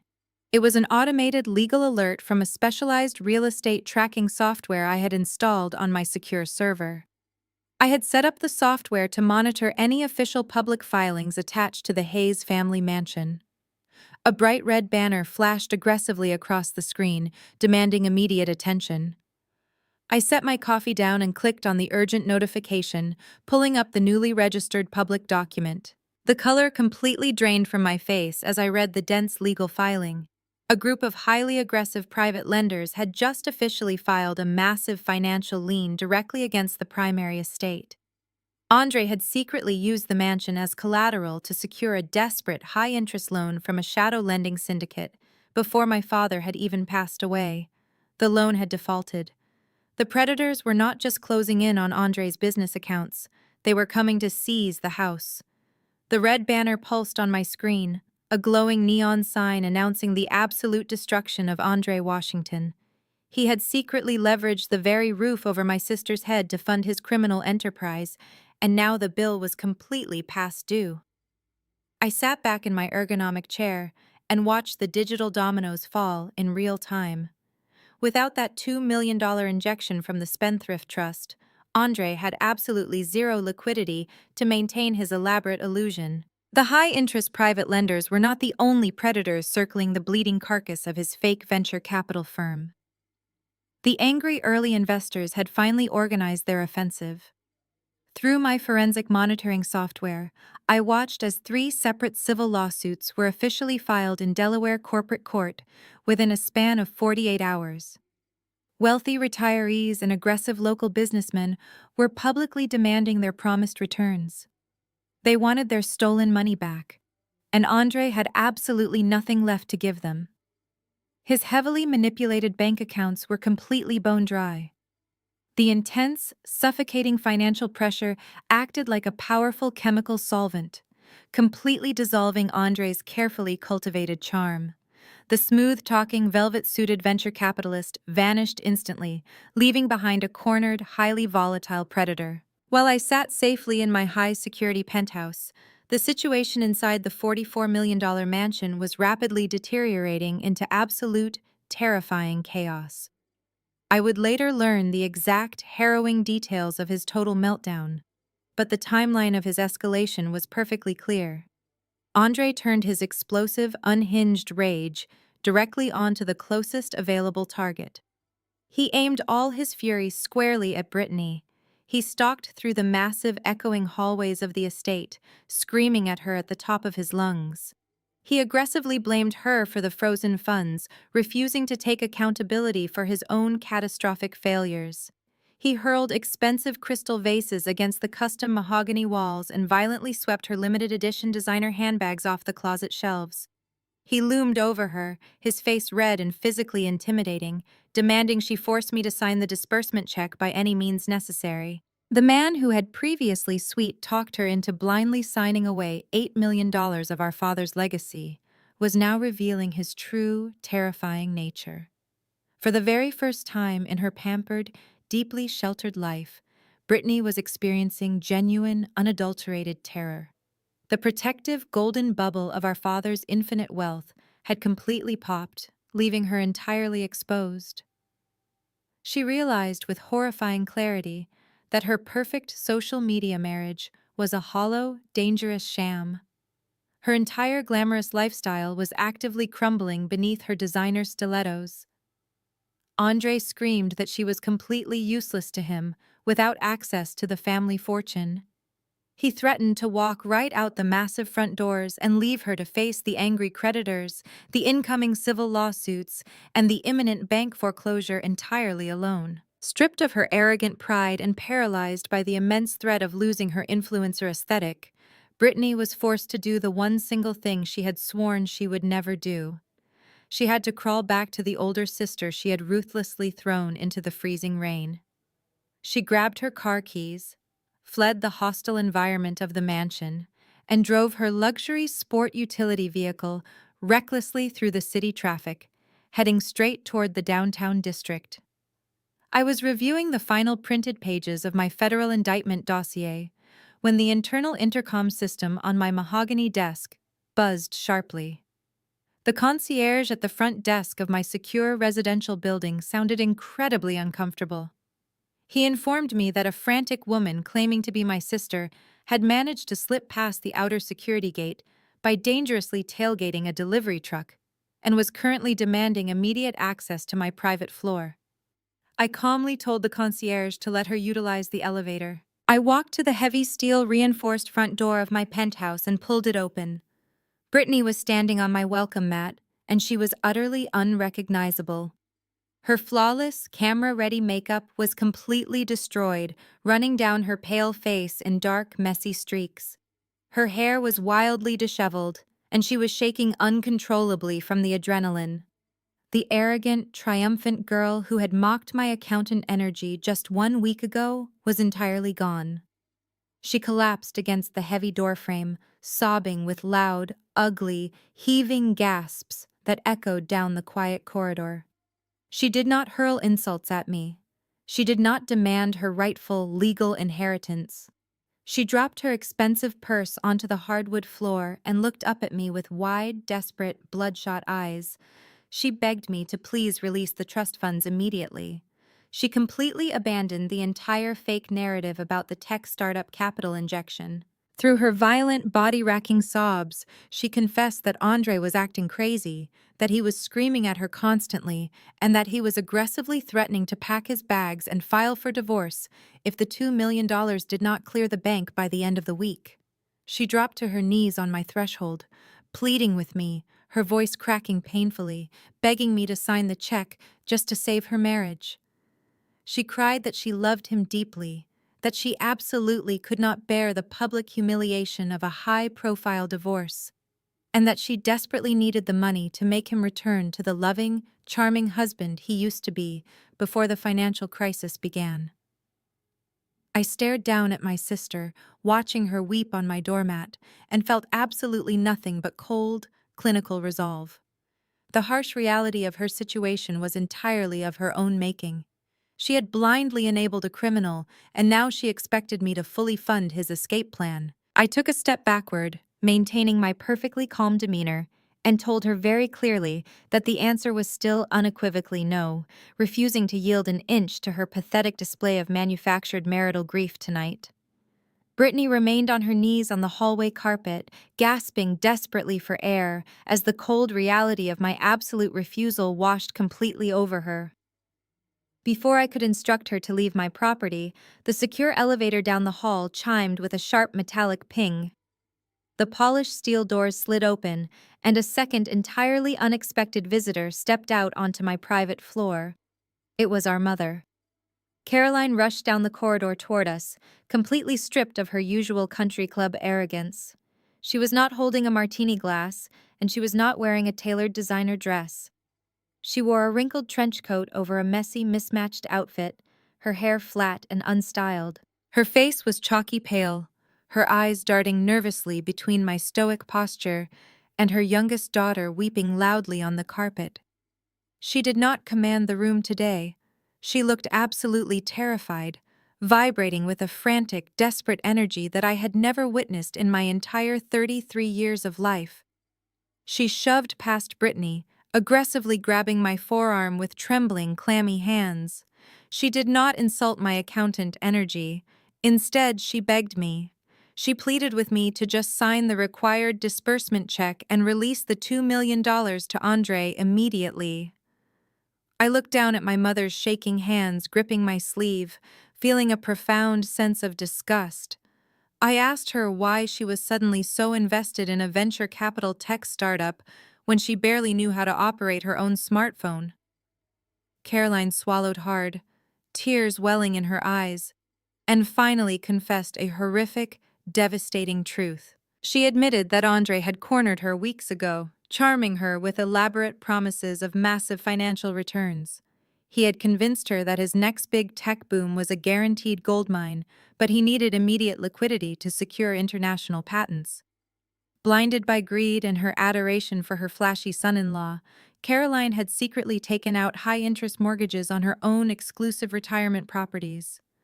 She had handed the cash directly to Andre, bypassing all standard legal protocols.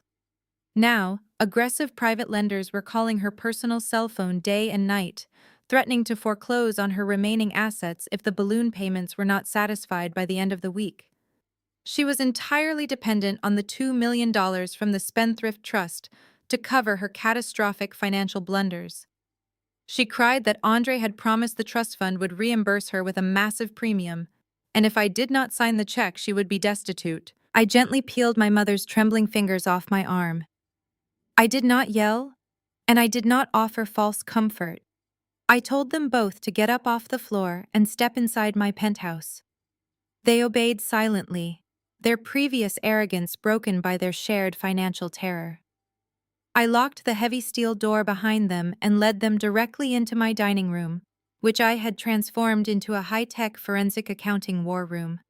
The 3 large monitors were still glowing brightly, displaying the complex, undeniable web of Andre's fraudulent enterprise. I instructed my mother and sister to sit down at the glass table. I walked over to my secure server rack, picked up the thick, printed forensic audit dossier I had compiled, and dropped it onto the table with a loud, resounding thud. It sounded like a judge's gavel striking a block. I told them that this heavy stack of paper was the exact reason why the $2 million would never leave the safety of the trust. I opened the binder to the first tab, bypassing all emotional arguments, and began to speak to them strictly in the cold language of mathematics. I walked them through the numbers line by line, forcing them to look at the highlighted banking records.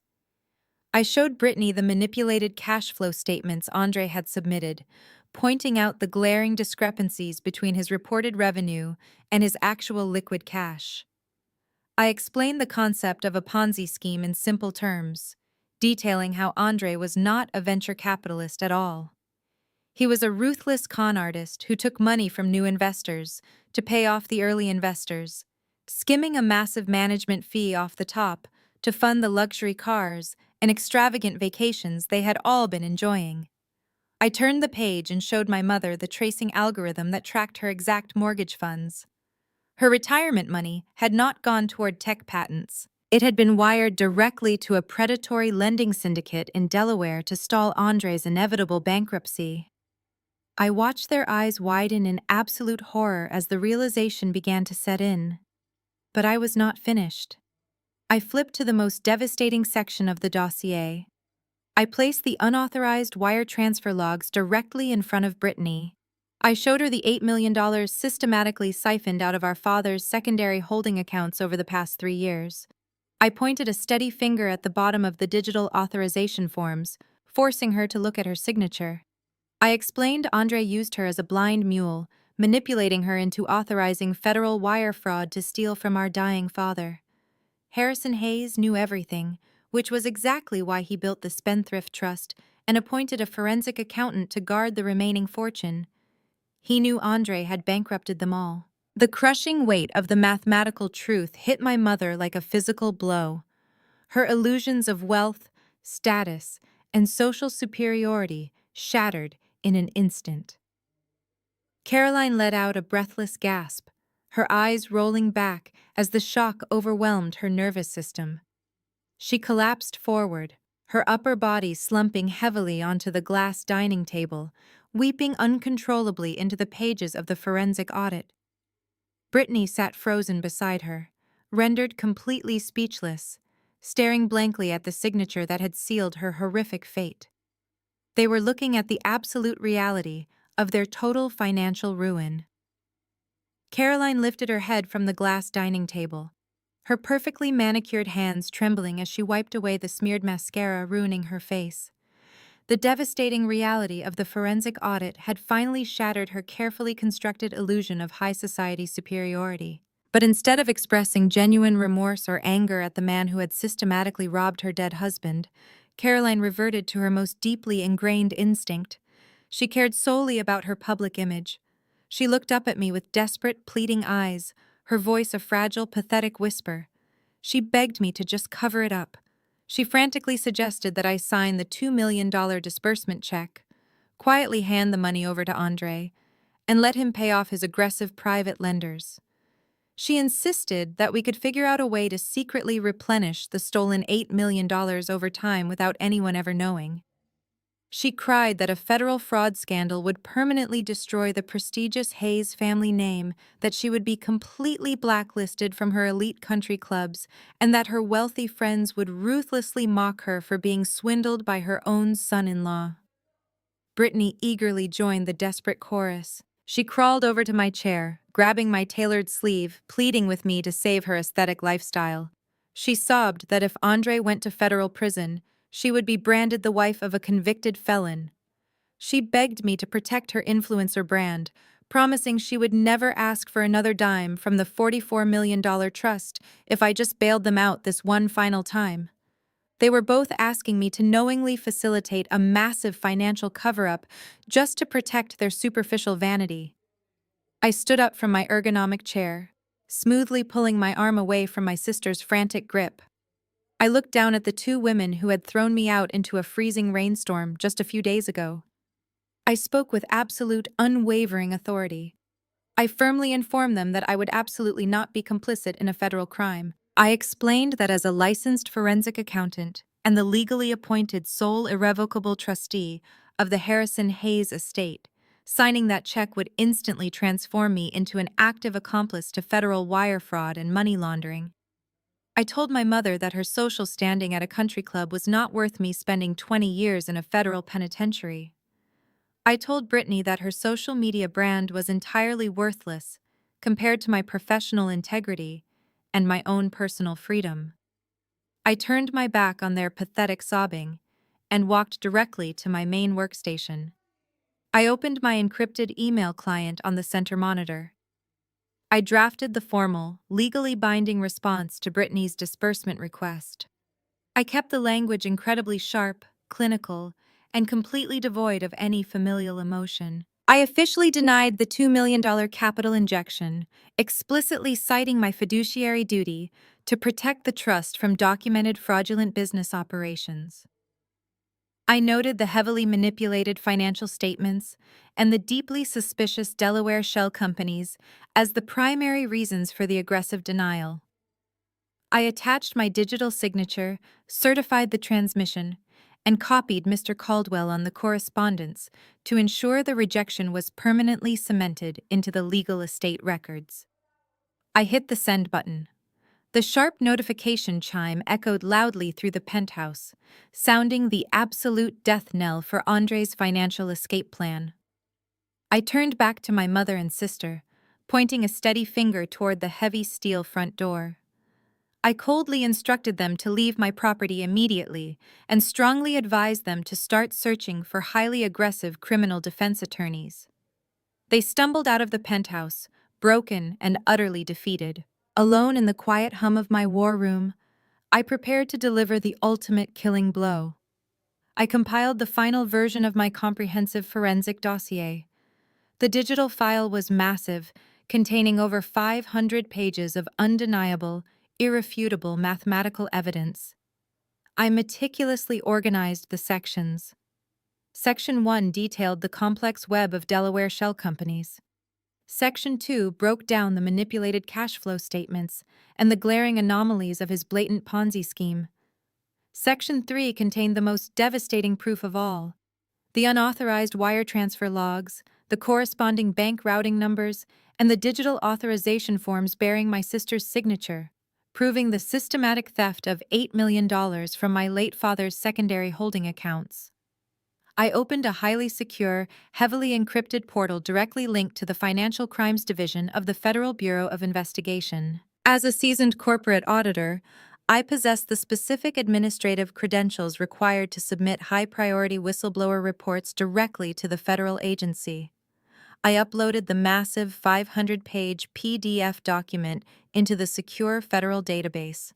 I categorized the submission under felony wire fraud, corporate embezzlement, and operating an illegal Ponzi scheme. I filled out the required digital affidavits, attached my professional forensic accounting license to verify the credibility of the data, and authorized the final secure transmission. A green confirmation banner flashed across my screen. The FBI now possessed the complete, unredacted map of Andre Washington's entire criminal enterprise. The federal crosshairs were officially locked directly onto his back. While I was busy handing his financial execution warrant over to the federal government, Andre remained completely unaware of his impending doom. Back at the sprawling $44 million mansion, the realization that the trust fund money was never coming had pushed him into a state of absolute, reckless desperation. Denied his easy bailout, he decided to double down on his toxic illusions. He tapped into the very last drops of his highly leveraged, predatory shadow credit lines. He aggressively booked the grandest, most exclusive luxury ballroom in the city's financial district. He began rapidly organizing a massive, glittering charity gala, sending out premium engraved invitations to the wealthiest socialites and business leaders in the state. It was a spectacular, incredibly desperate performance, deliberately designed to project an image of supreme corporate success. He intended to use the lavish, credit-funded event to lure in one final massive round of wealthy investors, hoping to steal enough fresh capital to pay off his angry creditors before his entire house of cards collapsed. He was setting the stage for his own catastrophic destruction. The grand ballroom of the historic downtown hotel was entirely transformed into a glittering monument to artificial wealth. Massive crystal chandeliers hung from the ornate ceiling, casting brilliant light over the polished marble floors. Waiters in crisp black tuxedos circulated through the crowd, carrying silver trays loaded with expensive caviar and flutes of imported champagne. The room was packed shoulder to shoulder with the city's financial elite. Corporate executives, wealthy socialites, and established local politicians mingled under the soaring arches, completely unaware that the entire lavish production was financed on the very last fumes of a catastrophic shadow credit line. Andre and Brittany were positioned at the center of the room, perfectly playing the roles of the ultimate power couple. Andre wore a custom-tailored midnight blue tuxedo, his aggressive charm turned up to its maximum setting as he enthusiastically shook hands with potential marks. Brittany stood close by his side, draped in a sparkling, floor-length silver gown that caught the chandelier light with every movement. She smiled radiantly for the photographers, holding her champagne flute with practiced elegance, desperately masking the absolute terror vibrating beneath her flawless makeup. I arrived exactly 45 minutes after the gala officially began, calculating my entrance for maximum impact. I did not slip quietly through a side door. I walked straight up the sweeping marble staircase and approached the towering, brass-handled main doors. I was not wearing the drab, conservative gray suit my mother and sister loved to mock. I had dressed for an execution. I wore a razor-sharp, tailored white power suit that fit perfectly, starkly contrasting against the sea of dark formal wear inside. My hair was pulled back into a severe, sleek style, and I wore absolutely no jewelry save for a simple, classic watch.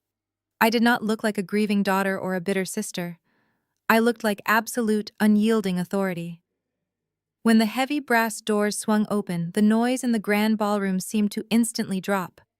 The attendees nearest the entrance paused their conversations, instinctively turning to look. I stepped inside the venue, my posture perfectly straight, my gaze fixed directly on the main stage at the far end of the room. As I walked forward, the dense crowd of socialites and executives naturally parted, creating a clear, direct path for me through the center of the glittering room. They could feel the intense, focused energy radiating from me, sensing that I was not there to socialize or drink champagne. I was there with a very specific, undeniable purpose. Andre was standing near the front of the room, loudly regaling a group of wealthy, silver-haired investors with a completely fabricated story about his latest tech acquisition. He noticed the sudden shift in the room's dynamic and turned his head. The moment his eyes locked onto me, the charming, charismatic smile completely vanished from his face, replaced by a flash of genuine, unfiltered panic. He stared at my white suit as if I were a ghost appearing at his own funeral.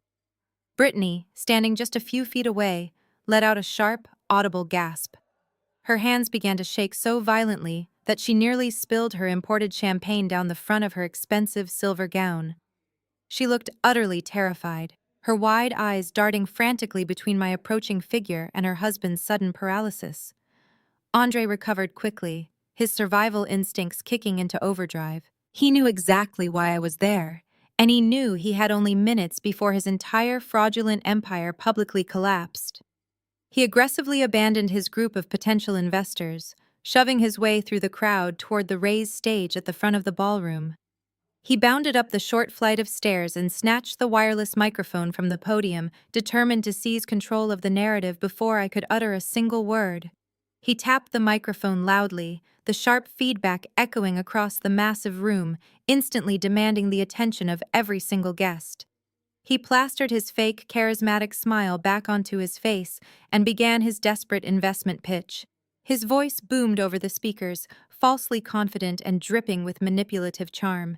He thanked the elite crowd for attending his premier charity gala, seamlessly transitioning into a high-pressure sales pitch for his non-existent tech incubator. He threw around complex financial buzzwords, promising unprecedented, guaranteed returns to anyone willing to commit capital tonight. He spoke rapidly, his words tumbling over each other as he tried to dazzle the audience with projections and charts displayed on a massive screen behind him. He was performing for his life, desperately trying to close one last massive round of funding before the authorities closed in. I did not stop walking. I maintained my steady, measured pace, moving directly toward the front of the room. I stopped exactly 10 feet from the edge of the stage, standing perfectly still in my stark white suit. I crossed my arms and stared directly up at Andre. I did not yell. I did not interrupt his frantic speech. I simply watched him sweat under the bright stage lights, letting him completely expose his own desperation to the entire room. Every single second he continued speaking was another lie permanently recorded. The tension in the ballroom was palpable, the elite guests sensing the silent, aggressive standoff happening right in front of them. Andre's eyes kept darting down to me, his voice pitching slightly higher with every passing moment. He was pouring gasoline on his own funeral pyre, completely unaware that the match had already been struck. Andre gripped the microphone tightly under the intense stage lights. He gestured wildly toward the projection screen, displaying his fabricated financial charts. He promised unprecedented guaranteed returns of 30% within the first quarter to any investor bold enough to join his inner circle. He spoke of revolutionary proprietary algorithms and disruptive market synergy, throwing out hollow corporate vocabulary like a frantic magician trying to distract an audience. But his voice wavered slightly, a subtle tremor betraying the crushing pressure he was under. His eyes kept darting down to where I stood in my stark white suit at the edge of the stage. I was his worst nightmare made flesh, a living forensic audit staring into his fraudulent soul. He desperately tried to project confidence, but the elite socialites were already beginning to shift uncomfortably. They sensed the raw desperation radiating from him. The polished facade was cracking before their eyes. He took a sharp breath, preparing to launch into his aggressive call to action, begging the crowd to commit their capital before midnight. The heavy brass doors at the back of the grand ballroom burst open with a violently loud crash that echoed off the vaulted ceilings. The sheer force of the impact startled the entire room, causing hundreds of heads to whip around simultaneously. A synchronized squad of federal agents marched purposefully through the entrance. They wore tactical dark windbreakers with the bright yellow letters of the Federal Bureau of Investigation and the Securities and Exchange Commission emblazoned across their backs. Their expressions were hardened and strictly professional. They moved with terrifying efficiency, immediately fanning out to secure all possible exits. The lead agent, a tall man with a stern, deeply lined face, walked directly down the center aisle. The sea of wealthy executives and panicked socialites aggressively parted for him, scrambling to get out of the direct path of federal law enforcement. The string quartet in the corner abruptly stopped playing, plunging the massive ballroom into a dead, suffocating silence broken only by the heavy, rhythmic thud of the agent's boots marching across the polished marble floor. Andre completely froze behind the wooden podium. The blood instantly drained from his face, leaving him looking like a pale, terrified ghost. His mouth hung open in a silent gasp. His fingers went entirely numb, and the wireless microphone slipped directly out of his trembling grasp. It hit the hard wooden stage with a deafening, high-pitched squeal of audio feedback that made several guests physically cover their ears. He did not try to run or charm his way out of the situation. He knew with absolute certainty that his elaborate, fraudulent empire had just violently collapsed. The lead agent ascended the short flight of stairs to the stage in 3 quick strides. 2 additional agents flanked him instantly, cutting off any potential escape route. The lead agent grabbed Andre by his custom-tailored midnight blue tuxedo shoulder and aggressively spun him around. He shoved Andre face first against the wooden podium and forcefully wrenched his arms behind his back. The sharp, unmistakable click of heavy steel handcuffs locking into place echoed clearly across the silent ballroom. The lead agent did not lower his voice to spare Andre any public embarrassment. He spoke with immense, booming authority, ensuring every single wealthy investor in the room heard exactly what was happening. He loudly read Andre his Miranda rights, declaring that he was being placed under immediate federal arrest. The specific criminal charges rang out like cannon fire. The agent cited multiple counts of felony wire fraud, aggressive money laundering, and operating a massive illegal Ponzi scheme across state lines. The elite crowd erupted into absolute chaos. Gasps of horror and loud murmurs of outrage ripped through the room.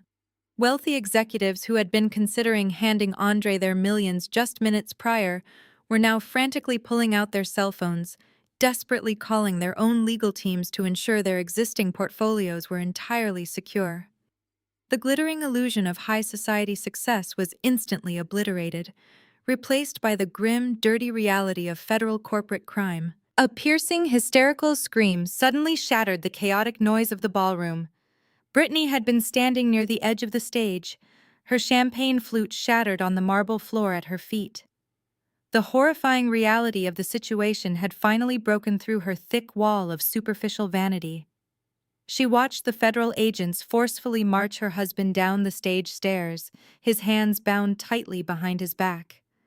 Her entire glamorous lifestyle, her carefully curated social media image, and her fake billionaire aesthetic were actively burning to the ground right in front of the city's financial elite. She looked around the room in absolute unadulterated panic, her wide eyes searching desperately for a lifeline. Her gaze finally landed on me, standing perfectly calm and collected in my white power suit. Brittany let out another agonizing sob and ran frantically toward me. She stumbled over the heavy, sparkling fabric of her expensive silver designer gown, her heels slipping on the polished marble. She crashed heavily to the floor right at my feet, completely abandoning any remaining shred of her dignity. She dropped directly to her bruised knees, reaching out with shaking hands to grab the crisp fabric of my tailored trousers. Tears and dark mascara streamed violently down her flushed, panicked face, ruining her makeup. She looked up at me, gasping for air, her voice cracking into a pathetic, desperate wail. She sobbed uncontrollably, pleading with me to immediately access the $44 million estate trust. She cried that I was the only one who could save them now, begging me to authorize a massive emergency disbursement to post Andre's federal bail before they locked him in a prison cell. I looked down at my younger sister, kneeling pathetically on the cold marble floor in her ruined designer gown. Her mascara smeared across her cheeks in thick dark streaks, and her hands desperately clutched the fabric of my tailored white trousers. She was desperately begging me to use our late father's $44 million trust to save her fraudulent husband from a federal prison sentence. The entire grand ballroom was dead silent, save for her frantic, echoing sobs. Hundreds of the city's most elite socialites and powerful politicians stood frozen in a massive circle around us, watching the spectacular destruction of the Hayes family aesthetic in real time. Brittany cried out that we were blood, that family always protects family, and that I could not just stand there and let the federal government take everything she loved away from her. She pleaded with me to authorize an emergency wire transfer to post his bail.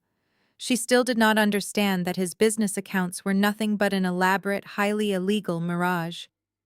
I did not reach down to comfort her in any way. I did not offer a single word of sisterly reassurance.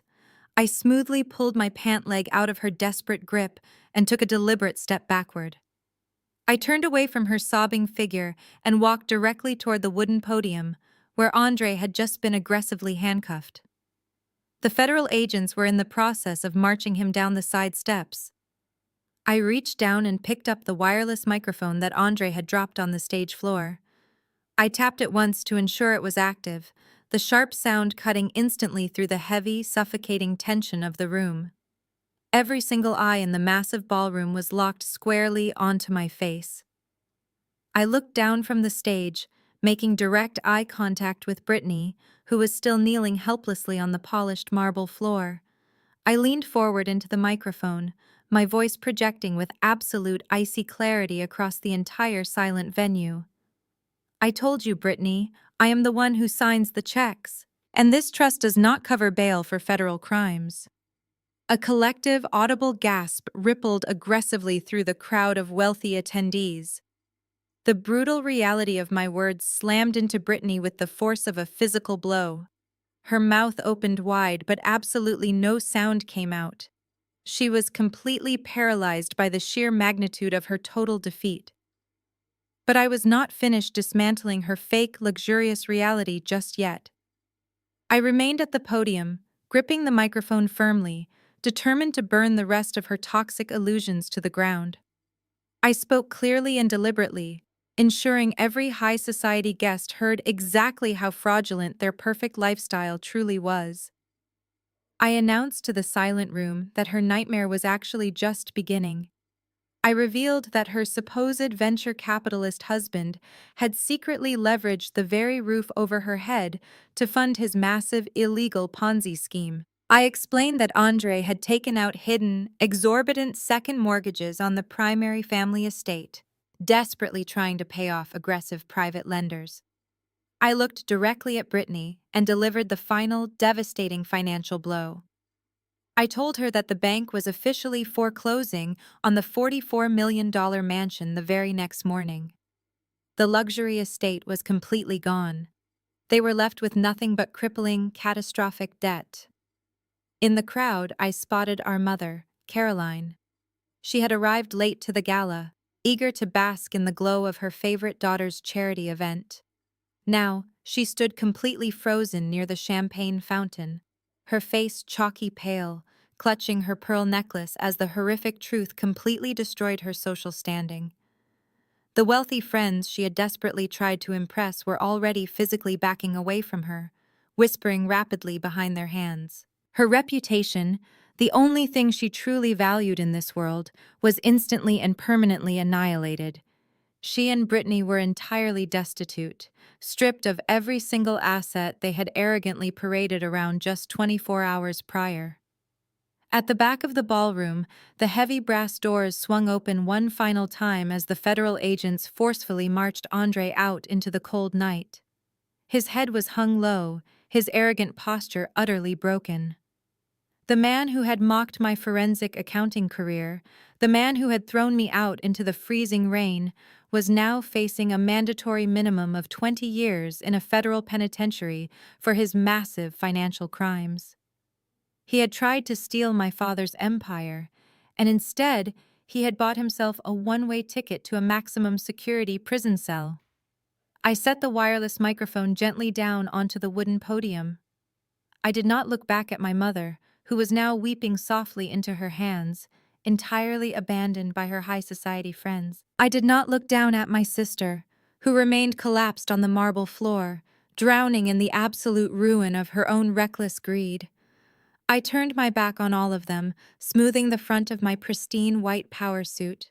I walked down the stage stairs and headed straight down the center aisle of the grand ballroom. The sea of elite executives and socialites parted respectfully for me, watching with silent awe as I navigated the room. I pushed open the heavy front doors and stepped out into the crisp, refreshing evening air.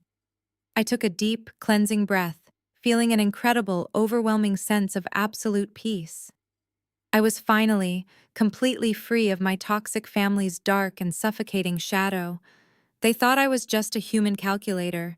They assumed I was just a boring corporate drone who could be easily bullied, manipulated, exploited, and discarded when I was no longer convenient.